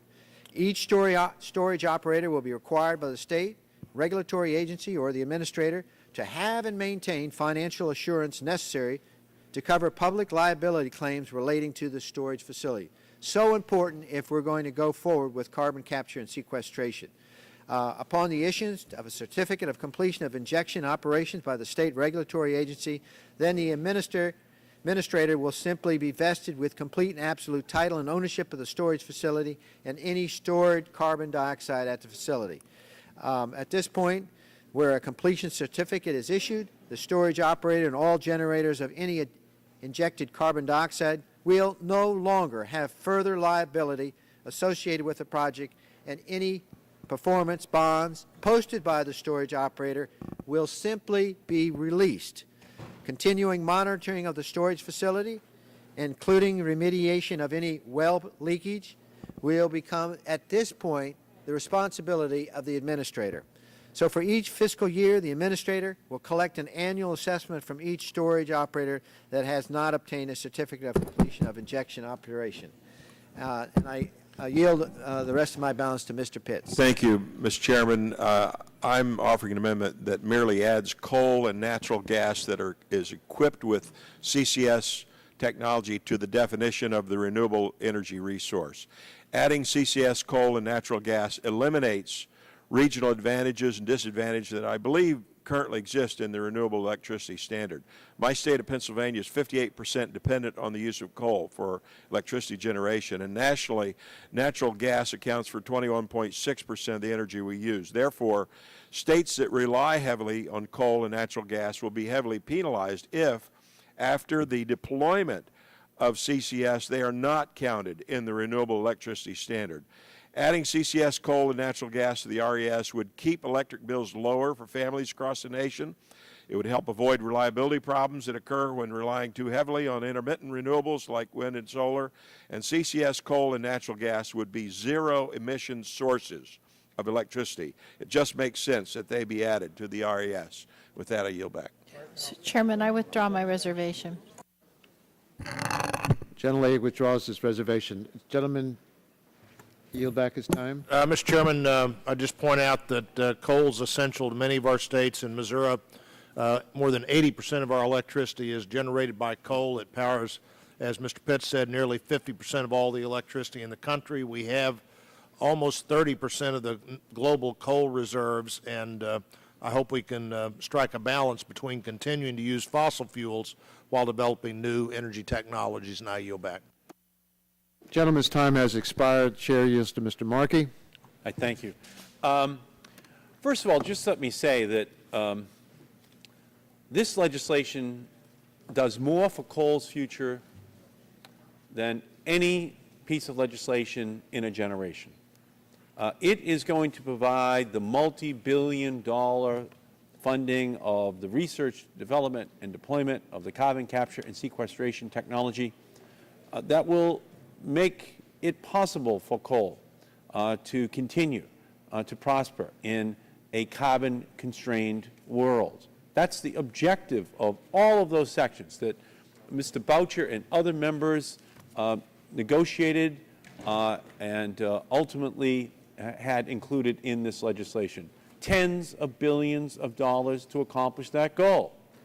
But even with all that said and done, coal is not a renewable. Coal is consumed in the actual production of the electricity which is created. That's why we have a separate section for renewables. Renewables have their own section in the legislation, and that is so that we can create a separate set of incentives for the development, not of one or two, but potentially dozens of new technologies that can complement coal and nuclear and hydro and natural gas as a means of generating electricity in our country, but to be able then to export those new technologies as we hope to export the carbon capture and sequestration technology that we develop under the coal sections of this bill. But to merge two separate concepts, coal, a non-renewable, although ultimately with a little bit of scientific and technological breakthrough, a low carbon emitting technology, yes, and to merge that with renewable technologies, which are going to be incentivized in a different part of the legislation, would be to pervert the goals that we have for both. And so right now, I think it's pretty clear what is happening. There is an all-out assault here on the renewables standards in this bill. And I understand the historic opposition that has been raised against it. But no longer is it possible to say that we are attempting to harm the coal industry, because that is not true. And this legislation is demonstrable evidence of that. I do not think that we could receive the support of the mine workers if they believe that, of Mr. Boucher and the coal state members who have negotiated these provisions. So I urge in the strongest possible terms the rejection of this amendment. Otherwise, I am afraid we would no longer have our balanced policy, but we would have our renewable electricity standard gobbled up by coal, even if it was clean coal. We don't have to do that. We have a way here in this legislation of ensuring that we're doing both. And that ultimately is what the American people want us to do. Well, gentlemen, I urge a no vote on this legislation. And may I yield to the gentleman from Pennsylvania on this issue, Mr. Doyle? Will the gentleman yield to me first? I'd be glad to yield. And then maybe to the other members who seek recognition. These performance standards are necessary to level the playing field, prevent a large emissions legacy from uncontrolled plants, and to ensure that the use of revenues for CCS bonus allowances is wise and pays off. The new subsidies ensure that CCS is a viable option for developers, and the new source performance standard ensures that a clear signal is sent to banks and utilities that CCS is the technology of choice when it comes to coal. So I would join you in urging a defeat of this amendment. Will the gentleman yield? I thank the gentleman, and I'll be glad to yield. Will the gentleman from Massachusetts perhaps help me out? Wouldn't you agree that to go ahead with carbon capture and sequestration, that we have to commercially develop a liability framework to encourage this investment? Without that liability framework, no one's going to expend the capital? Okay. Actually, at our hearing, which I think the gentleman was at, the insurance industry testified that they are actually developing private sector insurance to cover this entire area, and I think we should allow the private sector insurance industry to first have an opportunity to develop their own approach. All time has expired on the amendment. Do you want to vote? Now we will have a recorded vote on the three amendments en bloc, and the clerk will call the roll.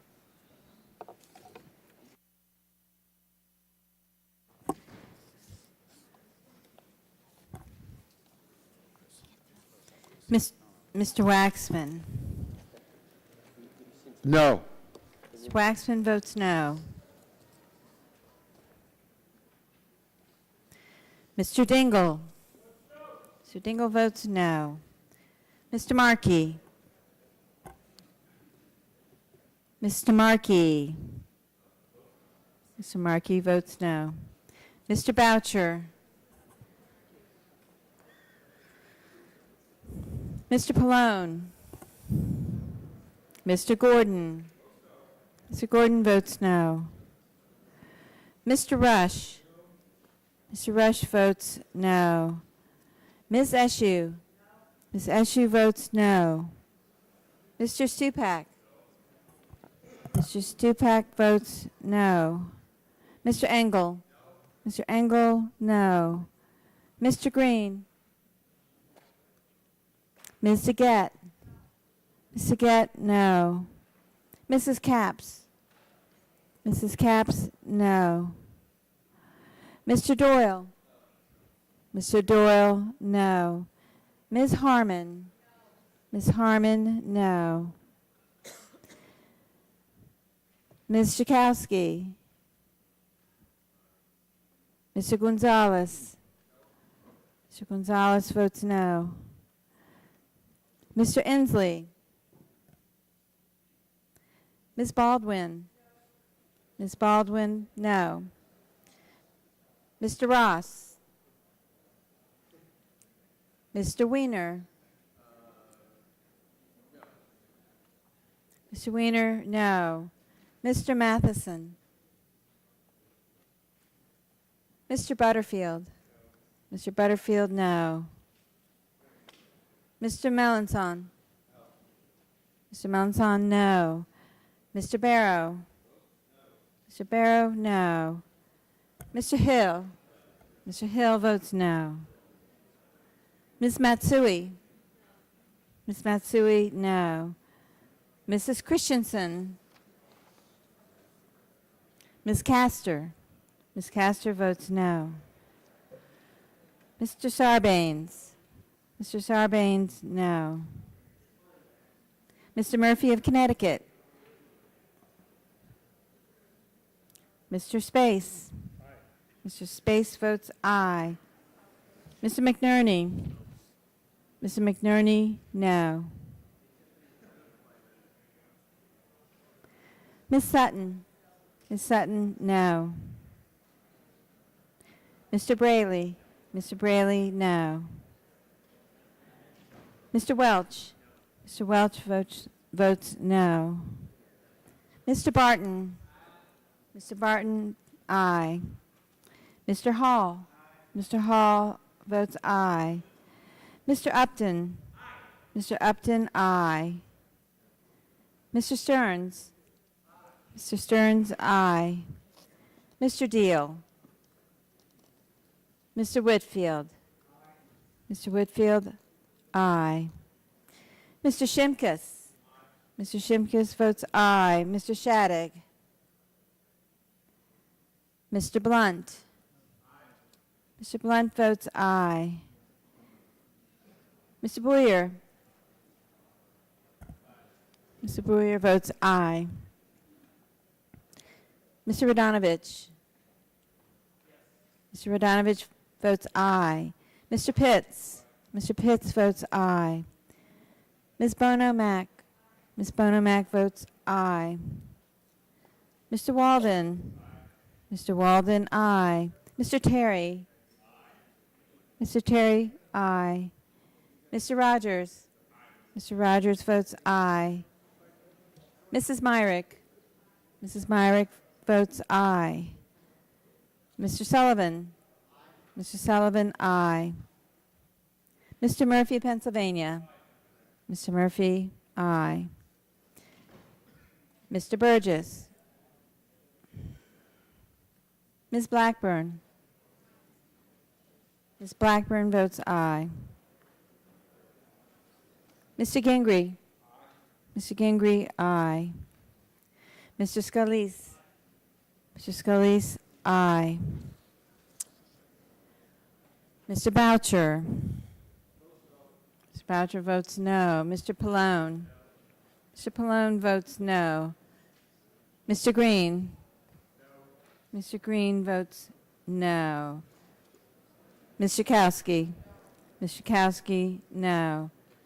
Mr. Inslee? Mr. Inslee votes no. Mr. Ross? Mr. Ross, no. Mr. Matheson? Mr. Matheson, aye.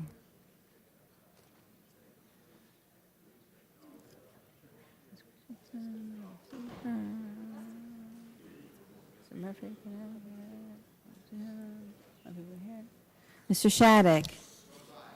Mr. Shattuck votes aye.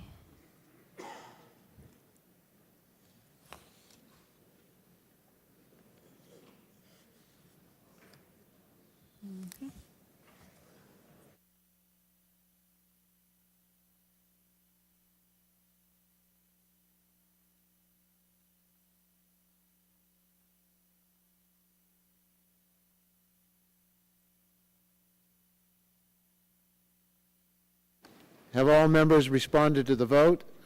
Ms. Christensen? Not recorded, Mr. Chairman. Mrs. Christensen votes no.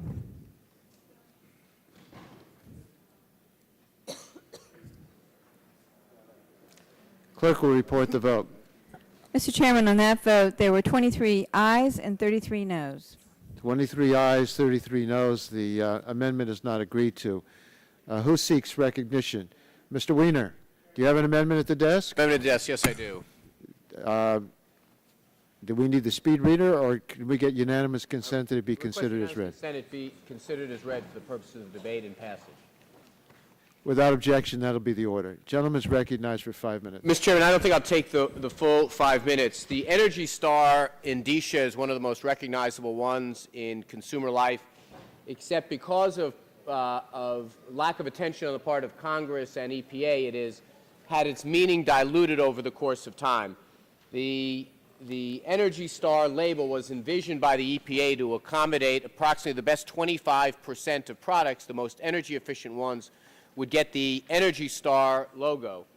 In addition to the other things we're doing in this bill, including the best-in-class language that Ms. Harmon was able to draft, it is time we updated the Energy Star certification system. Right now, an overwhelming number of appliances have that indicia because the standards haven't been kept up. For example, 92% of dishwashers qualify for the Energy Star, 60% of dehumidifiers because the standards haven't been updated year by year. Another problem that we have is that under the Energy Star system, the appliance manufacturers provide all of the data, and according to a report by Consumers Union, it gives the manufacturers too many opportunities to game the system. They pointed to an example of a company that submitted a refrigerator for rating, and they tested it without the ice maker running. It qualified for the Energy Star rating that way, and when it was reported that that it should have been had the ice maker running, it was not compliant. The amendment that I'm offering updates the program in a couple of ways. One, it requires the EPA update their standards more frequently every 3 years rather than every 7 years. Second, it requires that the EPA every once in a while do some spot testing to make sure that manufacturers are on the level. Third, it requires that manufacturers submit their most current appliances for testing and don't hold those back for fear that it will dilute the energy efficiency standards of older appliances. What sometimes happens is that if a company has something in development, they intentionally hold it back from getting its rating because they don't want to make it seem like the ones that are on the shelves are less energy compliant, again, diluting the value of the Energy Star system. One thing we don't do in this amendment that I would have liked to do is make the Energy Star label mean something relative to other Energy Star products. Would gentleman yield for a question? Sure. Can I just do this one final point here? Okay, yeah, maybe I should give this a shot. Yes, I'll be glad to yield. I want to know if you were a Yankee fan or a Met fan. I'm a Met fan, sir. Ask that. We don't have a problem with the policy. We have a little bit of a question about the 10 million authorization. What's that number based on? The number is based on a ballpark of what EPA thought it would take to go and do some of these spot tests, to do update the regulations more frequently, and do the part of the amendment that I was just going to describe, which tells them to go in and study whether or not they should go to a system that allows the Energy Star label to be more communicative by making one relative to others, like a different color or a different Energy Star 1, 2, or 3, so that consumers can look at two refrigerators, see two Energy Star indicias, and be able to determine which one is more or less energy efficient. They said it's going to require them some money. I happen to disagree, Mr. Chairman. I don't believe it will cost them that much money, but that's what they said, and in the wisdom of staff, we included a dollar amount since we're in the process. No, I thank you for using a real number instead of such sums. Would you ask unanimous consent to change it to 5 million? And then if you yourself have some concerns about it? I'd be glad if you made that unanimous consent request, I wouldn't object, and I'd leave it to the wisdom of the chairman to decide whether he should. And then I would ask unanimous consent that the gentleman's amendment be amended to authorize 5 million per year as opposed to 10 million. Reserving the right to object. If this is successful, We'll accept it. Terrific.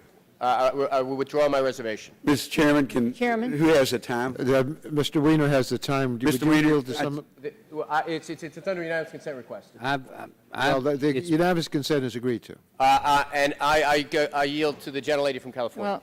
Well, I support the amendment as amended or not amended, but I wanted to say that Mr. Weiner talked to me first about this to make sure that nothing he was doing here would interfere with several provisions that are in our bill, including the so-called cash for clunker appliances provision, and also the best-in-class idea that we have. And I don't think this does interfere. I think he is right that the Energy Star label is not awarded as carefully as it should be, and our goal here is to promote efficiency, and by doing this study and by seeing whether there are improvements in the way we label things, I think it's a win for reducing carbon emissions, and certainly a win for informing consumers fully about what they are purchasing. So I just want to congratulate the gentleman for offering this amendment. I yield back, Mr. Chairman. Would you yield to Mr. Green? Did you want? I don't have any time, but I'd be glad to yield to Mr. Green. Mr. Chairman, my concern, though, is since it was a ballpark figure, we're talking about the new Yankee Stadium, that $5 million wouldn't even buy a shutter. Gentleman's time has expired. That question will have to be put on the table. All those in favor of the Weiner amendment say aye. Aye. Aye. Opposed, no. The ayes have it, and the amendment's agreed to. We'll now recognize another member Chairman? seeks recognition. Mr. Boyer, you have an amendment? Mr. Chairman, I have two amendments, and I will do them en bloc if you're willing to accept both of these amendments.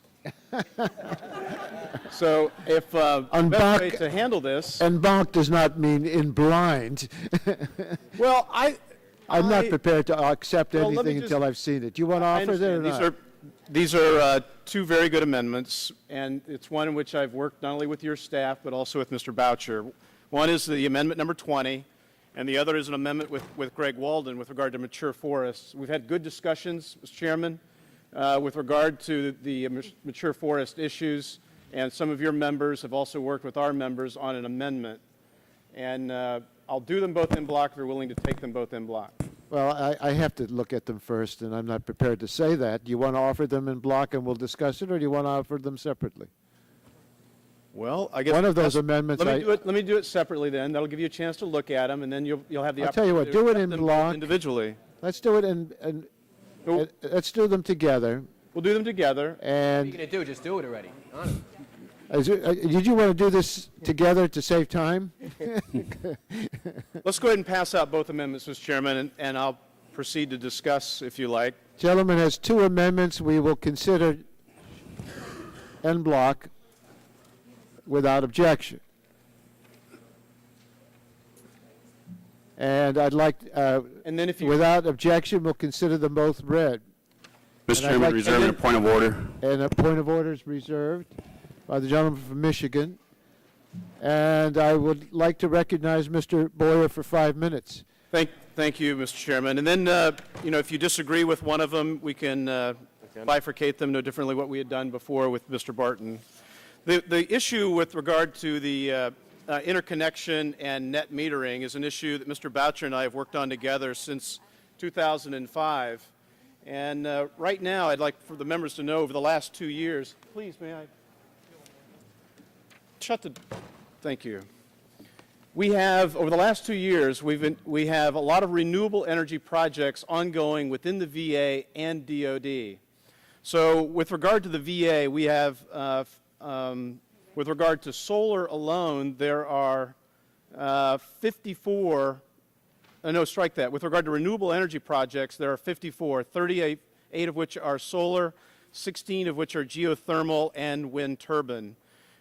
We have 14 that are actually going to be funded in this year's appropriation.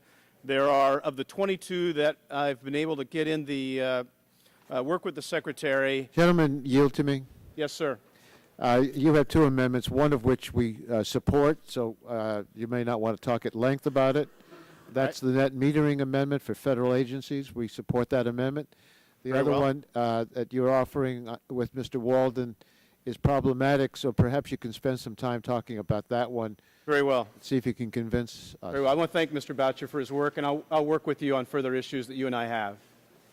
With regard to mature forest stands, I brought up the discussion with my colleagues, the drive that I took from Denver up to Breckenridge and then to Vail.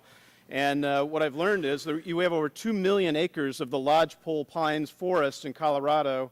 The pine beetle has killed this forest, and over 500,000 acres of the contiguous areas in southern Wyoming, and it is headed to aspen. And I believe that this is a good amendment. It's very narrowly tailored. And I want to yield to the gentleman, Mr. Walden, who's known as Mr. Woody. Great. I appreciate that, Mr. Chairman. It's been a wonderful time. That's not what I meant. We're going to talk about biomass here. And I just want to tell you that I just got some numbers.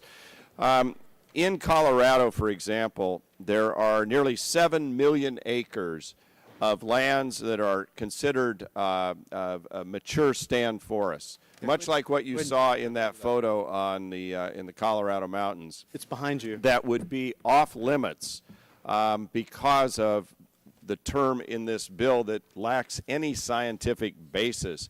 And I say that, I want to enter into the record 2 letters, one from the Society of American Foresters, where they say the exclusion of the mature stands on federal lands is extremely problematic. They go on to say in the end, excluding these lands has no basis in science. For those who have cared about science, Here are the scientists. No basis in science. I ask unanimous consent that be entered into the record. The second is from the National Association of Forest Service Retirees. And it says that essential treatments to maintain the health and resilience of forest stands are not limited to just removal of small, non-commercial trees.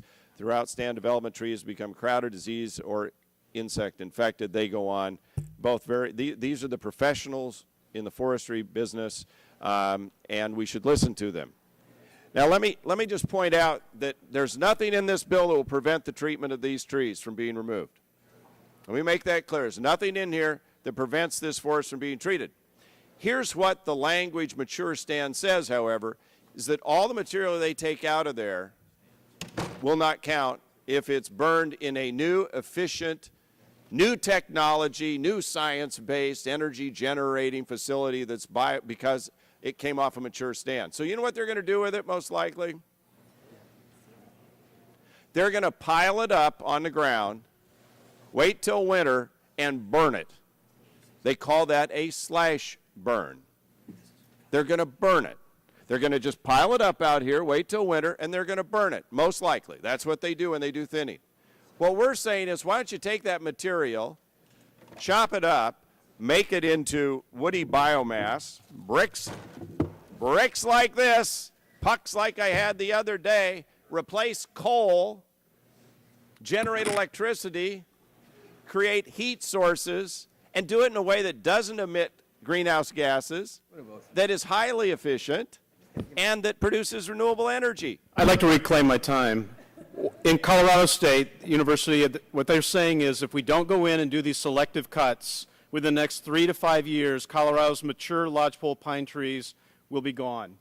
So being able to go in and do these selective cuts, manage the forest in a very smart and efficient manner is good conservation, and that's what we're trying to do, and then to use them for woody biomass. I think it's a good amendment. That I yield back. Gentleman's time has expired. Any other member wish to be recognized? Mr. Stupak. Mr. Chairman, Mr. Walden and I've talked a lot about this. We went back and forth the other day on this, and I come from the Midwest, and we treat our forest a little differently than they do in the West Coast. We have the emerald ash borer, which is devastating all of our ash trees in the Midwest. But because we're not an old growth or a mature forest where that is being found, we can use it underneath some of this language that we have here. In the timber sale cuts, we can I still have the opinion we can use it, Greg. I know you're shaking your head no. On your western end there, I think the forest will treat it different. Even underneath the proposal we have in the legislation, at least in our forests in the Midwest, more than 92, 93% is available for the woody biomass of the federal lands. Now, there is a small portion that is off underneath this current definition. And as I said the other day, we had negotiated this woody biomass about 8 drafts and went back and forth. And while I know your amendment is well intended, I would ask that we defeat it and hope we could defeat this amendment and just move on with it. This is an issue that I think we have to put some more time in, depending on where you are, the Midwest, the West. The forests are truly treated differently. In not only our timber sales, our forest management plans and all, and I think it's something we should look at further. But for right now, I guess I'd ask for a no vote. Would the gentleman just yield for just a second? Because we just got these data points you might be interested in. If you'd yield. Thanks. Sir. Yes. There's at least 2 million acres of mature stands in the National Forest Service system in Michigan.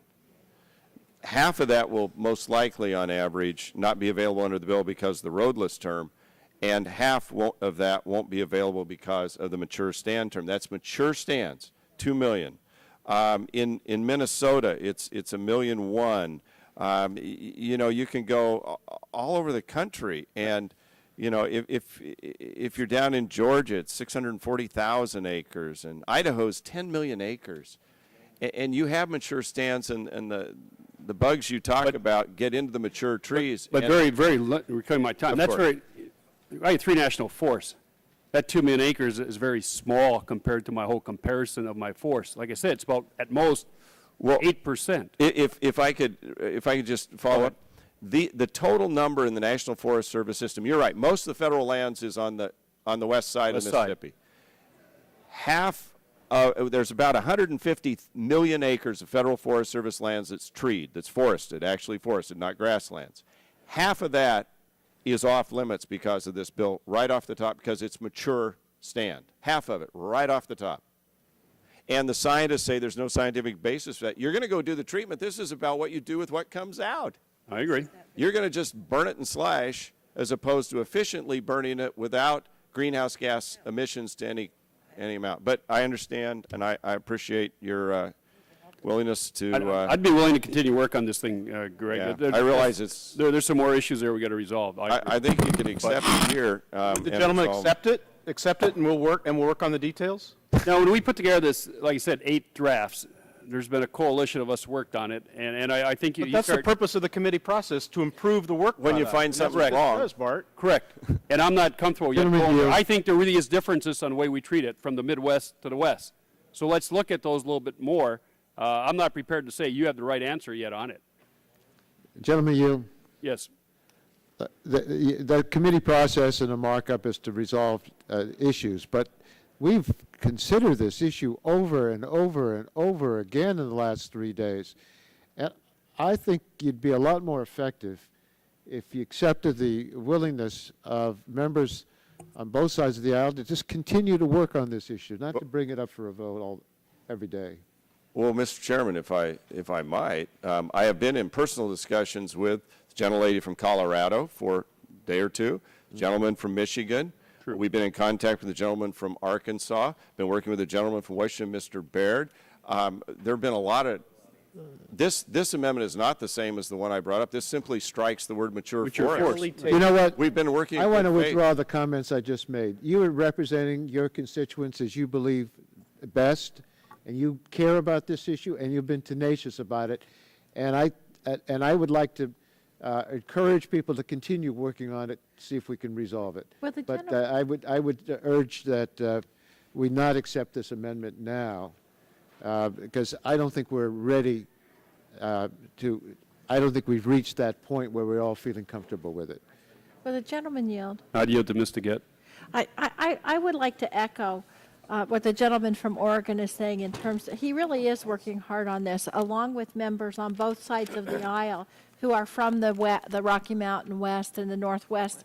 I'm not sure we're quite there on this amendment yet, but I will say that that the points that the gentleman from Oregon raises, that the picture he was showing, that looks like western Colorado with the pine beetle kill. I will also point out, though, the reason why the pine beetles are killing those forests is because the forests are warming, and so the larvae are surviving over the winters. And so we really do have to do something about global climate change. And I will commit, win, lose, or draw with this amendment today, I will commit personally to working with the gentleman as we move forward to the floor, and I'll yield back. And for that commitment, I will make sure you get a Bear Mountain woody biomass block. That's all right, but thank you for the offer. All time has expired. The chair would request that we vote on the Boyer amendment first on net metering. Mr. Chairman? Yes. Given the spirit of commitment to work on this mature forest issue, I will withdraw the amendment and not vote on it. All right? Thank you very much. So we have one amendment to vote on, and that's the net metering amendment that Mr. Boyer has offered, which has a consensus behind it. All those in favor of the amendment? Mr. Chairman, I'll withdraw my point of order against the The amendment. point of order is withdrawn. All those in favor of the amendment will say aye. Aye. Aye. Opposed, no. The ayes have it, and the amendment's agreed to. Now, who seeks recognition? Mr. Stupak. Mr. Chairman, I have amendment number 71 at the desk. Without objection, the Stupak amendment number 71 will be considered as read, and gentleman is recognized for 5 minutes. Thank you, Mr. Chairman. I thought it'd be appropriate to bring this up as we made commitments to Mr. Wald and Mr. Booyer continue work on the woody biomass. This really has to deal with a real sensitive area in there, is the inclusion of iron ore under the energy-intensive industry allowances. Throughout the negotiations, when Mr. Inslee and Mr. Doyle provisions in our substitute here, they did a great job. They've tried to take care of a number of industries, about 41 of them who are, number one, high users of energy and trade-intensive industry. And certainly iron ore is one of them. And in the list there that we had, like 41 of them, iron ore was going to be included as part of it. However, as we started to look at it a little bit closer, when we put the eligible industrial sector, that's, there's supposed to be any sector that is in the manufacturing sector, but then another provision in the bill allows metal production for the processing of iron and copper ores with subsequent steps in the process of metal manufacturing. That would presumably include iron ore. However, the iron ore industry is not defined as a manufacturing industry, so it could possibly be excluded under an incorrect interpretation. So what we're trying to do is simply to clarify what I believe is the intent of the bill as written, which is that iron ore should be treated as a covered in the industrial part of this program, regardless of its classification as manufacturing or not. Now, we've gone round and round, and again, this is a sensitive area with the RES and all this, and we're trying to negotiate out. It seems like every time we take a step forward, another hurdle comes up. But you've committed, Mr. Markey's committed, Mr. Ensley and Mr. Doyle have committed to continue to work on this problem. Everyone thinks we had the right intent, but we just can't close up the language. And it's a little much like Section 1, or Title 1, I mean, when we brought up on the coal-fired power plants, generation plants, you and I spoke about on the first day. We still have that one pending, and your staff's been trying to work that one out. We just have not been able to. So hopefully we can continue to work on these two issues, the Title I on my coal-powered power plants, and also this one on the iron ore. And I would, with unanimous consent, withdraw my amendment based upon your willingness to continue work with us, and Mr. Doyle, Mr. Ensley, and Mr. Mark, who will get these things Chairman resolved. Yield, I want us to continue to work on those issues. They're important issues, and I think we need to continue to see if we can get to the conclusion, a good conclusion on them. Well, Will the gentleman Mr. yield? Chairman. Yes. Will the gentleman yield? Yes. I also want to assure my friend that, that we will work with him between now and when this bill makes it down to the House floor to try to resolve this. Okay, there's only 3 iron ore mines left in all of the United States. 2 are within my district. And again, everyone said iron ore is included, and unfortunately, when we have this other section, it sort of looks like it may be excluded, so we want to make sure we have a firm clarification before we move forward. Thank you, Mr. Chairman. With that, I'll withdraw my amendment, and thank you. Thank you. Chair looks to the Republican side for any amendments.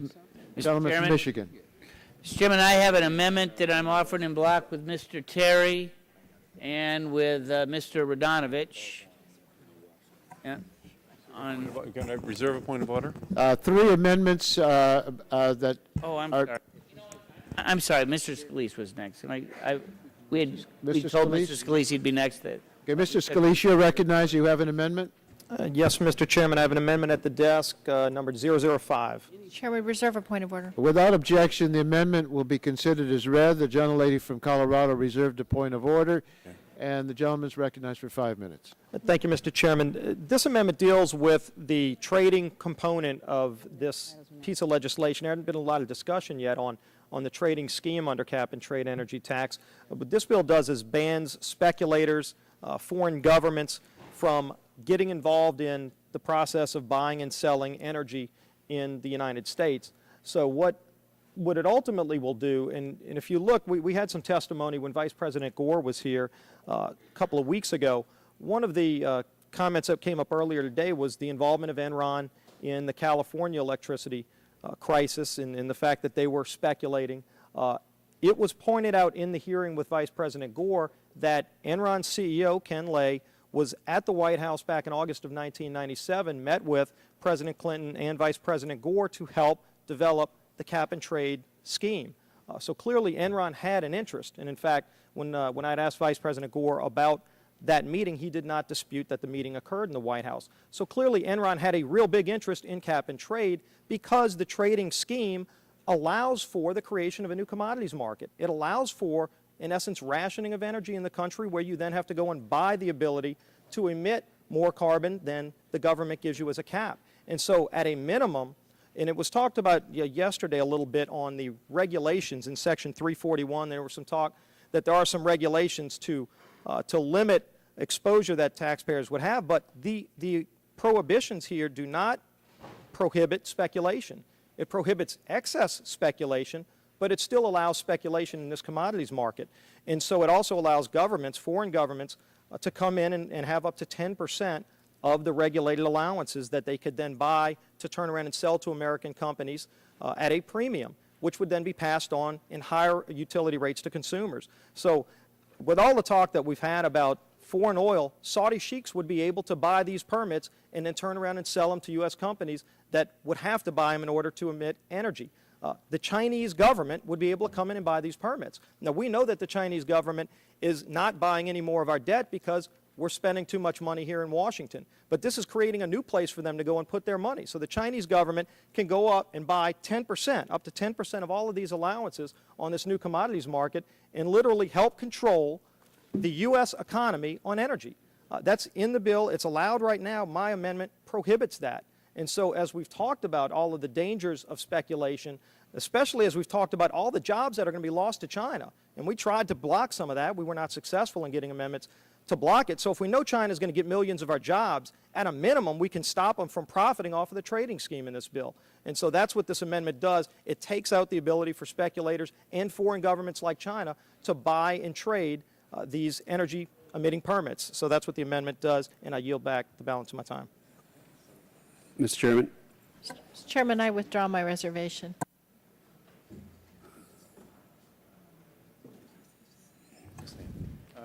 Mr. Markey? Yes, I rise in opposition to the amendment. Gentleman is recognized for 5 minutes. I thank the chairman. The objective of the legislation is to create a wide, deep, vibrant, liquid market for carbon. That's the point. And we don't think that it makes sense to limit that market just to covered entities. We want all of the liquidity which is possible to move into this marketplace. That will give it the stability, but also give it the capacity to be able to deal with this very complex issue which this legislation is seeking to accomplish. There are, to deal with what the gentleman from Louisiana is raising, there are position limits that are built into the legislation in order to prevent the cornering of the market by any one or group of entities that might seek to manipulate this marketplace. A lot of what we've been discussing thus far, Mr. Stupak yesterday was making reference to it, is the goal to make sure that we do not repeat the problems of the past. But to the gentleman's central point, which is what the limitation should be on who can participate in this liquid market, it should be those who have the capital to participate. Ultimately, we do want global participation because ultimately, from a reciprocal perspective, we want to be selling our technologies, our products around the globe. That's the point. The only goal that we should have is to make sure that these markets are honest, that they are transparent, that they are being monitored, that the enforcement mechanisms are strong, that position limits are in place, that the regulators are doing their job. Once that happens, we're creating a free market, the same kind of free market that allows people in the rest of the world to invest in General Electric, to invest in Dow Chemical, to invest in Exxon. If they want to invest, they should be able to invest. But the opposite is also true. We are also able to invest, any individual, any entity in our country, in any other company in the rest of the world, if we determine that those markets or those products are in fact honest, transparent, and reliable. So the gentleman, I think, is well-intentioned, but the effect of it would be to remove liquidity from this marketplace. And ultimately, its ability to be able to function will be dependent upon the number of individuals and other entities that are willing to invest their money in this system. We think we have the protections which are built in to achieve that goal. I urge a no vote on the amendment from by the gentleman from Louisiana. Will the gentleman yield? I will yield the remainder of my time to the gentleman. Thank you. I have a concern and observation.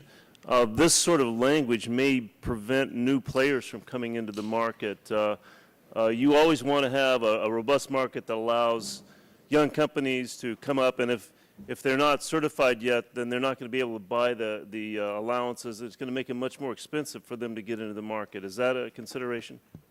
Well, first they'd have to have a cap established in order to then be limited. So once the government under cap and trade energy tax would actually set that cap, then they would be a covered entity under this section, so they would be able to participate in that marketplace. All right, thank you. I think the language is a little unnerving to me, having been on the entrepreneurial side and business of energy production. So I'm very wary about the language that we find here. Yes. Let me reclaim my time and recognize the gentleman from Utah. I yield to the chairman. Gentleman's recognized. Well, thank you. I thank my colleague for yielding. I think we have to be really careful. We had a discussion last night on energy trading, and I wanted to speak then, but we had some limited time. But I just want to suggest that this amendment's kind of, I think, what can be wrong about overregulating how financial markets work. Financial markets work best when there's transparency and accountability, and that's the goal we ought to have, not just for a carbon market, for energy markets in general. You know, we had the problem, and my colleague Mr. Stupak raised it last night, about people avoiding NYMEX and engaging in what's called trading through the London loophole. We do need to have that transparency and accountability, and that's the proper level of regulation for financial markets. But if we're not careful, and we overreach on this, we'll create a situation where energy prices are going to go up because you're going to prevent people from appropriately hedging risk. And if you prevent them from doing that, they're going to have to increase their cost of energy. So both what we talked about last night, language that's in the underlying bill, and this amendment, I just encourage people to be Would you very suggest it's a careful. bad thing for energy prices to increase? I'd agree. Gentleman's time's expired. I'll ask unanimous consent the gentleman be granted 2 additional minutes. Yeah, I thank the gentlelady, and I continue to yield to the gentleman from Utah. Well, I think I made the general point. I think we just have to be very careful. There's talk in this underlying bill about eliminating over-the-counter market trades. We've got to be very careful. I just suggest that. I used to trade these. I used to represent end users in natural gas futures. And I would suggest that there is a role for this market if it's appropriately regulated with appropriate transparency and accountability, that it will work. But if we overreach, there will be consequences that I think we'll regret. And this is a complicated issue, very complicated. And I encourage our committee to continue to look at it, but I suggest that this particular amendment, which would restrict an open, transparent market with multiple traders, may create less liquidity and problems in the marketplace. I'll yield back. Well, Chairman, yield. Let me just follow up, and then I'll come back and yield to the gentleman from Michigan. Yeah. And what Mr. Matheson said is correct. You do have to have some liquidities in these markets. That's why in the underlying bill, we have in there, CFTC will set up these boards to determine the proper amount of liquidity that should be, whether it's the carbon market, whether it's the oil market, whether it's the wheat, corn, whatever it might be underneath the Commodities Future Act. There's boards that we set up to determine the liquidity so we don't get out of balance, so you don't have an overreach. And you're absolutely right, Jim, and I know you've been big help on it when we had the bill before the Ag Committee. But I think this amendment just goes too far, and I'd hope we would defeat it. I'd yield back to Mr. Mark. I thank you. So yes, let me just summarize, and I think the points have been made. One, excessive speculation is bad, and that leads to a financial bubble. We have to have protections in to ensure that that does not occur. However, we don't want to discourage. We don't want to limit participation in the market. Because that is likely to result in less trading, more volatility, less liquidity, and a more thinly traded market, and as a result, greater volatility. If we limit it the way the gentleman from Louisiana suggests, we create more problems than are solved. I think we've got a good formula in place. You've heard from the gentleman from California, Utah, and Michigan. We urge a no vote on this amendment. Gentleman's time's expired. The vote will now occur. All in favor of the amendment, say aye. Aye. Opposed, no. No. Noes appear to have it. The noes have it. Request a recorded vote. Recorded vote is requested. The clerk will call the roll.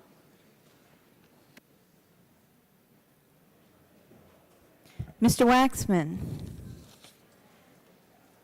Mr. Dingle. Mr. Dingle votes no. Mr. Markey. No. Mr. Markey votes no. Mr. Boucher. Mr. Pallone. Mr. Gordon. Mr. Rush. Ms. Eshue. No. Ms. Eshue votes no. Mr. Stupak. No. Mr. Stupak, no. Mr. Engel. Mr. Green. Ms. DeGette. Ms. DeGette, no. Ms. DeGette votes no. Mrs. Capps. Mrs. Capps, no. Mr. Doyle. Mr. Doyle, no. Ms. Harmon. Ms. Harmon votes no. Ms. Schakowsky. Ms. Schakowsky votes no. Mr. Gonzalez. No. Mr. Gonzalez, no. Mr. Ensley. No. Mr. Ensley, no. Ms. Baldwin. No. Ms. Baldwin, no. Mr. Ross. Mr. Weiner. Mr. Weiner votes no. Mr. Matheson. No. Mr. Matheson, no. Mr. Butterfield. No. Mr. Butterfield, no. Mr. Melanson. No. Mr. Melanson, no. Mr. Barrow. Mr. Barrow votes no. Mr. Hill. Mr. Hill, no. Ms. Matsui. Ms. Matsui, no. Mrs. Christensen. Mr. Sarbanes. I'm sorry, I skipped you. Ms. Castor, sorry. Ms. Castor votes no. I'm sorry, Mr. Sarbanes. Oh, Mr. Sarbanes, no. Mr. Murphy of Connecticut. Mr. Murphy, no. Mr. Space. Mr. Space, no. Mr. McNerney. Mr. McNerney, no. Ms. Sutton. Mr. Braley. Mr. Braley, no. Mr. Welch. No. Mr. Welch votes no. Mr. Barton. Mr. Barton votes aye. Mr. Hall. Mr. Upton. Mr. Upton, aye. Mr. Stearns. Mr. Deal. Mr. Whitfield. Mr. Whitfield, aye. Mr. Shimkus. Mr. Shimkus, aye. Mr. Shattuck. Mr. Shattuck, aye. Mr. Blunt. Mr. Blunt votes aye. Mr. Boyer. Mr. Boyer, aye. Mr. Radonovich. Mr. Radonovich votes aye. Mr. Pitts. Mr. Pitts, aye. Ms. Bono Mack. Ms. Bono Mack, aye. Mr. Walden. Mr. Walden, aye. Mr. Terry. Mr. Terry votes aye. Mr. Rogers. Mrs. Myrick. Mrs. Myrick, aye. Mr. Sullivan. Mr. Sullivan votes aye. Mr. Murphy of Pennsylvania. Mr. Murphy votes aye. Mr. Burgess. Mr. Burgess, aye. Ms. Blackburn. Ms. Blackburn, aye. Mr. Gingrey. Mr. Gingrey, aye. Mr. Scalise. Mr. Scalise votes aye. Mr. Hall. Mr. Hall votes aye.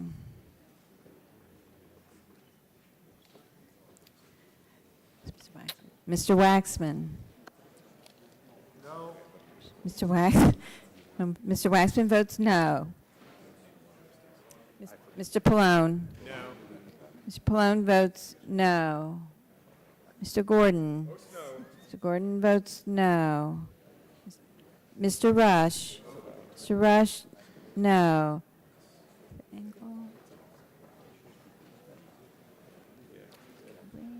Has every member voted? The clerk will tally and... Ms. Sutton? Ms. Sutton votes no. Clerk will tally and report. Mr. Ross? Did you vote? No. Mr. Ross? No.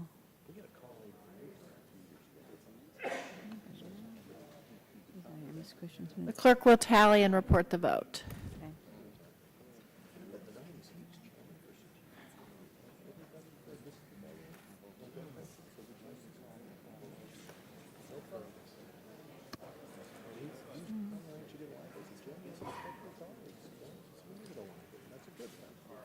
Ready?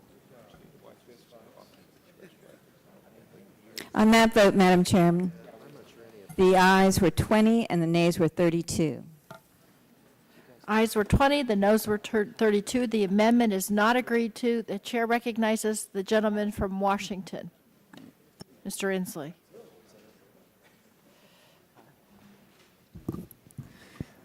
Does this gentleman have an amendment? Madam Chair, would you defer just for about a minute and a half, or is there another minute we could take? I want Certainly. to check on something before we offer this. Certainly. Does another member from, Madam Chair, I've got an amendment that's ready. gentleman from Michigan has an amendment? We've got an amendment in block. It's myself, Mr. Radonovich, and Mr. Terry. May I reserve And a is- point of order in that? Is they, do you really want to? And while the clerk is passing it out, I'd make a couple of comments. I intend to withdraw my amendment, but still you need to deliver them. And let me, is it okay? If the gentleman will suspend, the clerk shall consider the amendments as read. The gentleman is recognized. Thank you, Madam Chair. Madam Chair, as we know, the United States needs for electricity is going to increase by 30 to 40% by the year 2030, and I believe very strongly in a clean energy program, but I also don't think that we can have one without nuclear. And my provisions create a new title that do a number of things, but it also streamlines the approval process. Jobs are important. I know that in Mr. Dingell's district, the Fermi plant, DTE, submitted an application where they've spent well over $150 million more than a year and a half ago. I'm looking forward, I hope, to seeing one or both of the two nuclear plants in my district expand. But quite frankly, 5 minutes is not enough to debate this title as we are getting ready to conclude the bill in the next hour or so. And so I am prepared to withdraw the portion of the en bloc amendment that I introduced following a colloquy with Mr. Dingell and with Mr. Hill. And I yield to Mr. Dingell. My good friend for yielding to me. I'd like to observe that there appears to be a great deal of merit in the amendment.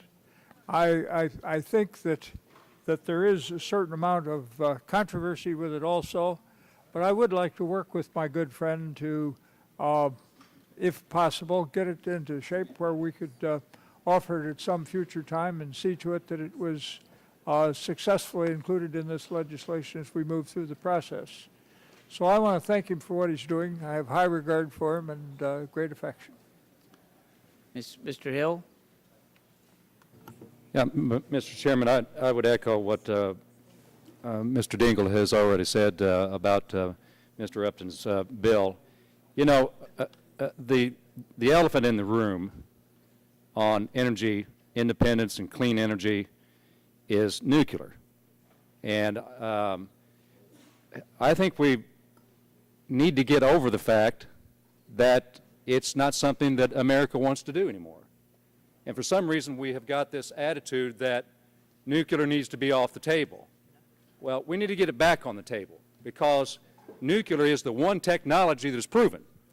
And we are exploring a lot of different new technologies that may or may not work. I happen to believe that most of them will work. But we know that nuclear works, and it works safely. And so I join with Representative Upton in his efforts to try to jumpstart nuclear, and I want to do my part in lending assistance to his efforts. Well, I thank you both. I look forward to working with both of you as we prepare an amendment for when this bill gets to the floor, and I would yield the balance of my time on this amendment. I would ask unanimous consent to withdraw my portion of the en bloc amendment and then yield the balance of time to Mr. Terry and Mr. Radonovich. Thank you, Mr. Upton. And I feel that these three amendments that I have actually strengthen our nuclear program. They're not meant to be messaging. They're real.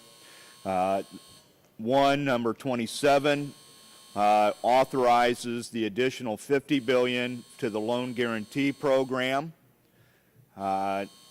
Number 25, I think it is, eliminates barriers to the loan guarantee program. What we found out, if you're a joint operation or a partnership, that you're excluded from participating in the loan program. That's disqualified some, so we want to eliminate those barriers.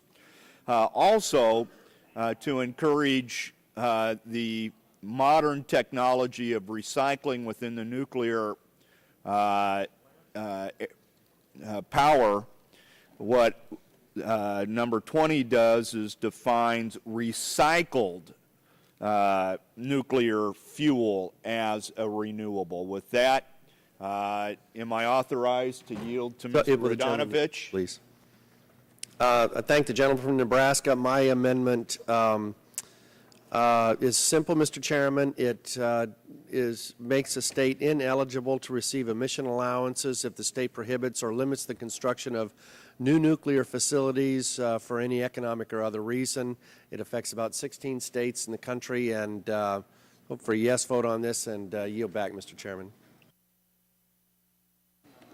Gentleman yields back his time. So we had, how many amendments offered? But how many do we have? We have 4 pending, 1 withdrawn? No.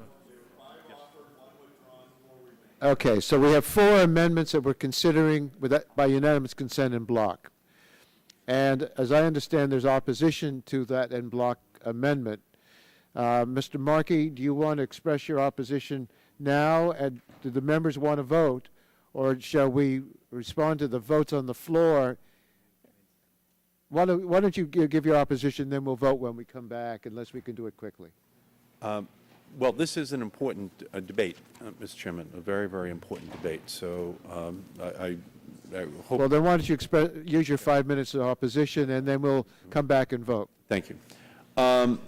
On the Terry amendment, this amendment appears to be an attempt to address the issue of subrogation, that is, the status of the United States government as a lender to a nuclear power plant that has gone bankrupt. We think that if that occurs, the United States should be at the very head of the line of the creditors to the now insolvent nuclear power plant.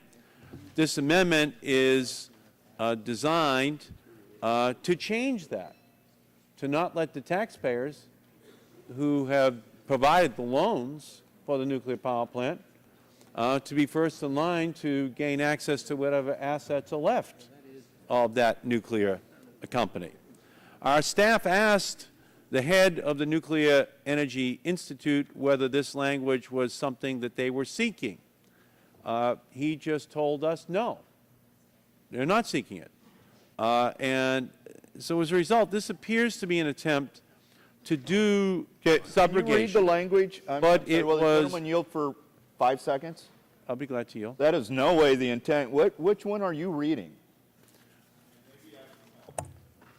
Do you have the, which Terry amendment are we talking about here? Yeah. The Terry amendment number 25.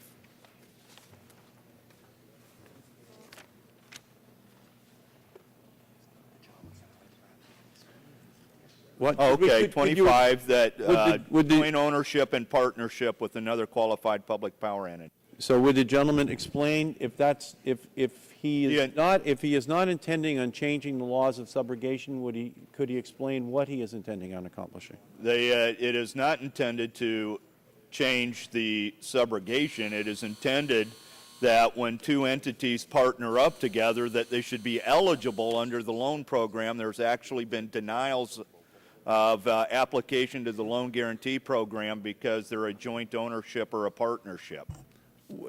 Could the gentleman explain what exists in the Title V existing program that, the Title VII program that prohibits that right now?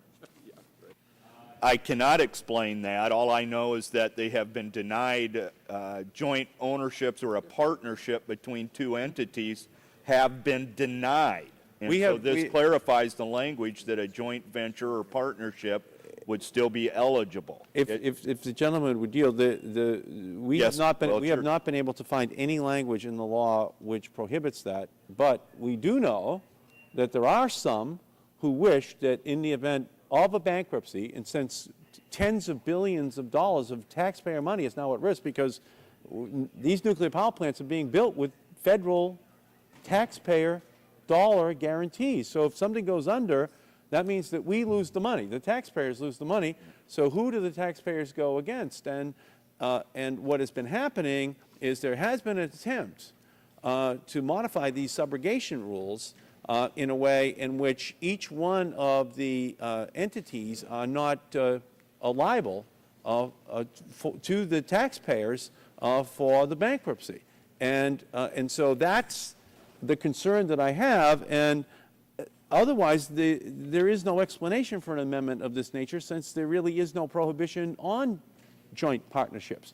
What we're concerned about is what happens at the point at which a bankruptcy occurs. Yeah. And so if I can, in the Radonovich amendment, which is before us, it would actually disallow California and Wisconsin from receiving any allowances under this law for efficiency and renewable energy because they have laws that prohibit the construction of new nuclear power plants. So the state of California, under this law, would be prohibited from benefiting even though they have exercised their own state's rights in determining what kind of electrical generating facilities that they want to see constructed in their own home states. Will the gentleman yield? I'll be glad to yield. Thank you, Mr. Chairman. The reason I put this bill in the hopper was because I believe that this bill will result in higher energy prices, and I don't think that we can call for higher energy prices without guaranteeing access to every type of clean and cheap energy to all consumers, and that access should be made to all consumers all across the country. I yield back. All time has expired. Do members feel comfortable to vote now? Can I, Mr. Terry, it's your amendment. Strike the last word to engage in a colloquy? The gentleman's recognized for 2 minutes. Thank you. First of all, Mr. Markey, Ed, the plain language, I don't think, does anything here with subrogation. That was never the intent. It was simply, and whether or not the Title VII is unclear about whether it includes joint ownership. The problem is it's being interpreted internally that way, and so this just simply allows those type of entities to be eligible. Second question, Mr. Waxman, are there any of these four that could be accepted? Oh, okay. I would like to work with the gentleman, but We do a roll call.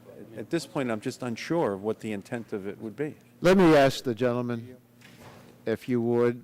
We don't find it acceptable at this point, but we'll continue to talk to you, and I'd urge you to withdraw the amendments. If you want, we'll take a vote. You want a voice vote? I would strongly encourage y'all to withdraw and work with them, honest.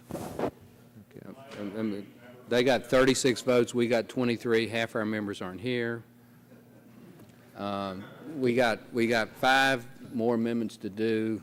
Gentlemen, So if you withdraw them, I will work to make sure that every consideration is given to putting something in this if and when this bill goes any further. All right, I'll withdraw. Okay. Then, gentlemen, withdraws. Unanimous consent to withdraw my 3. You don't need unanimous consent. Oh, Are all the authors willing to join you? I think so, too. Yeah. Okay. All the amendments in block are withdrawn. We have a series of votes on the House floor. Please return after that, and we'll try to conclude our markup.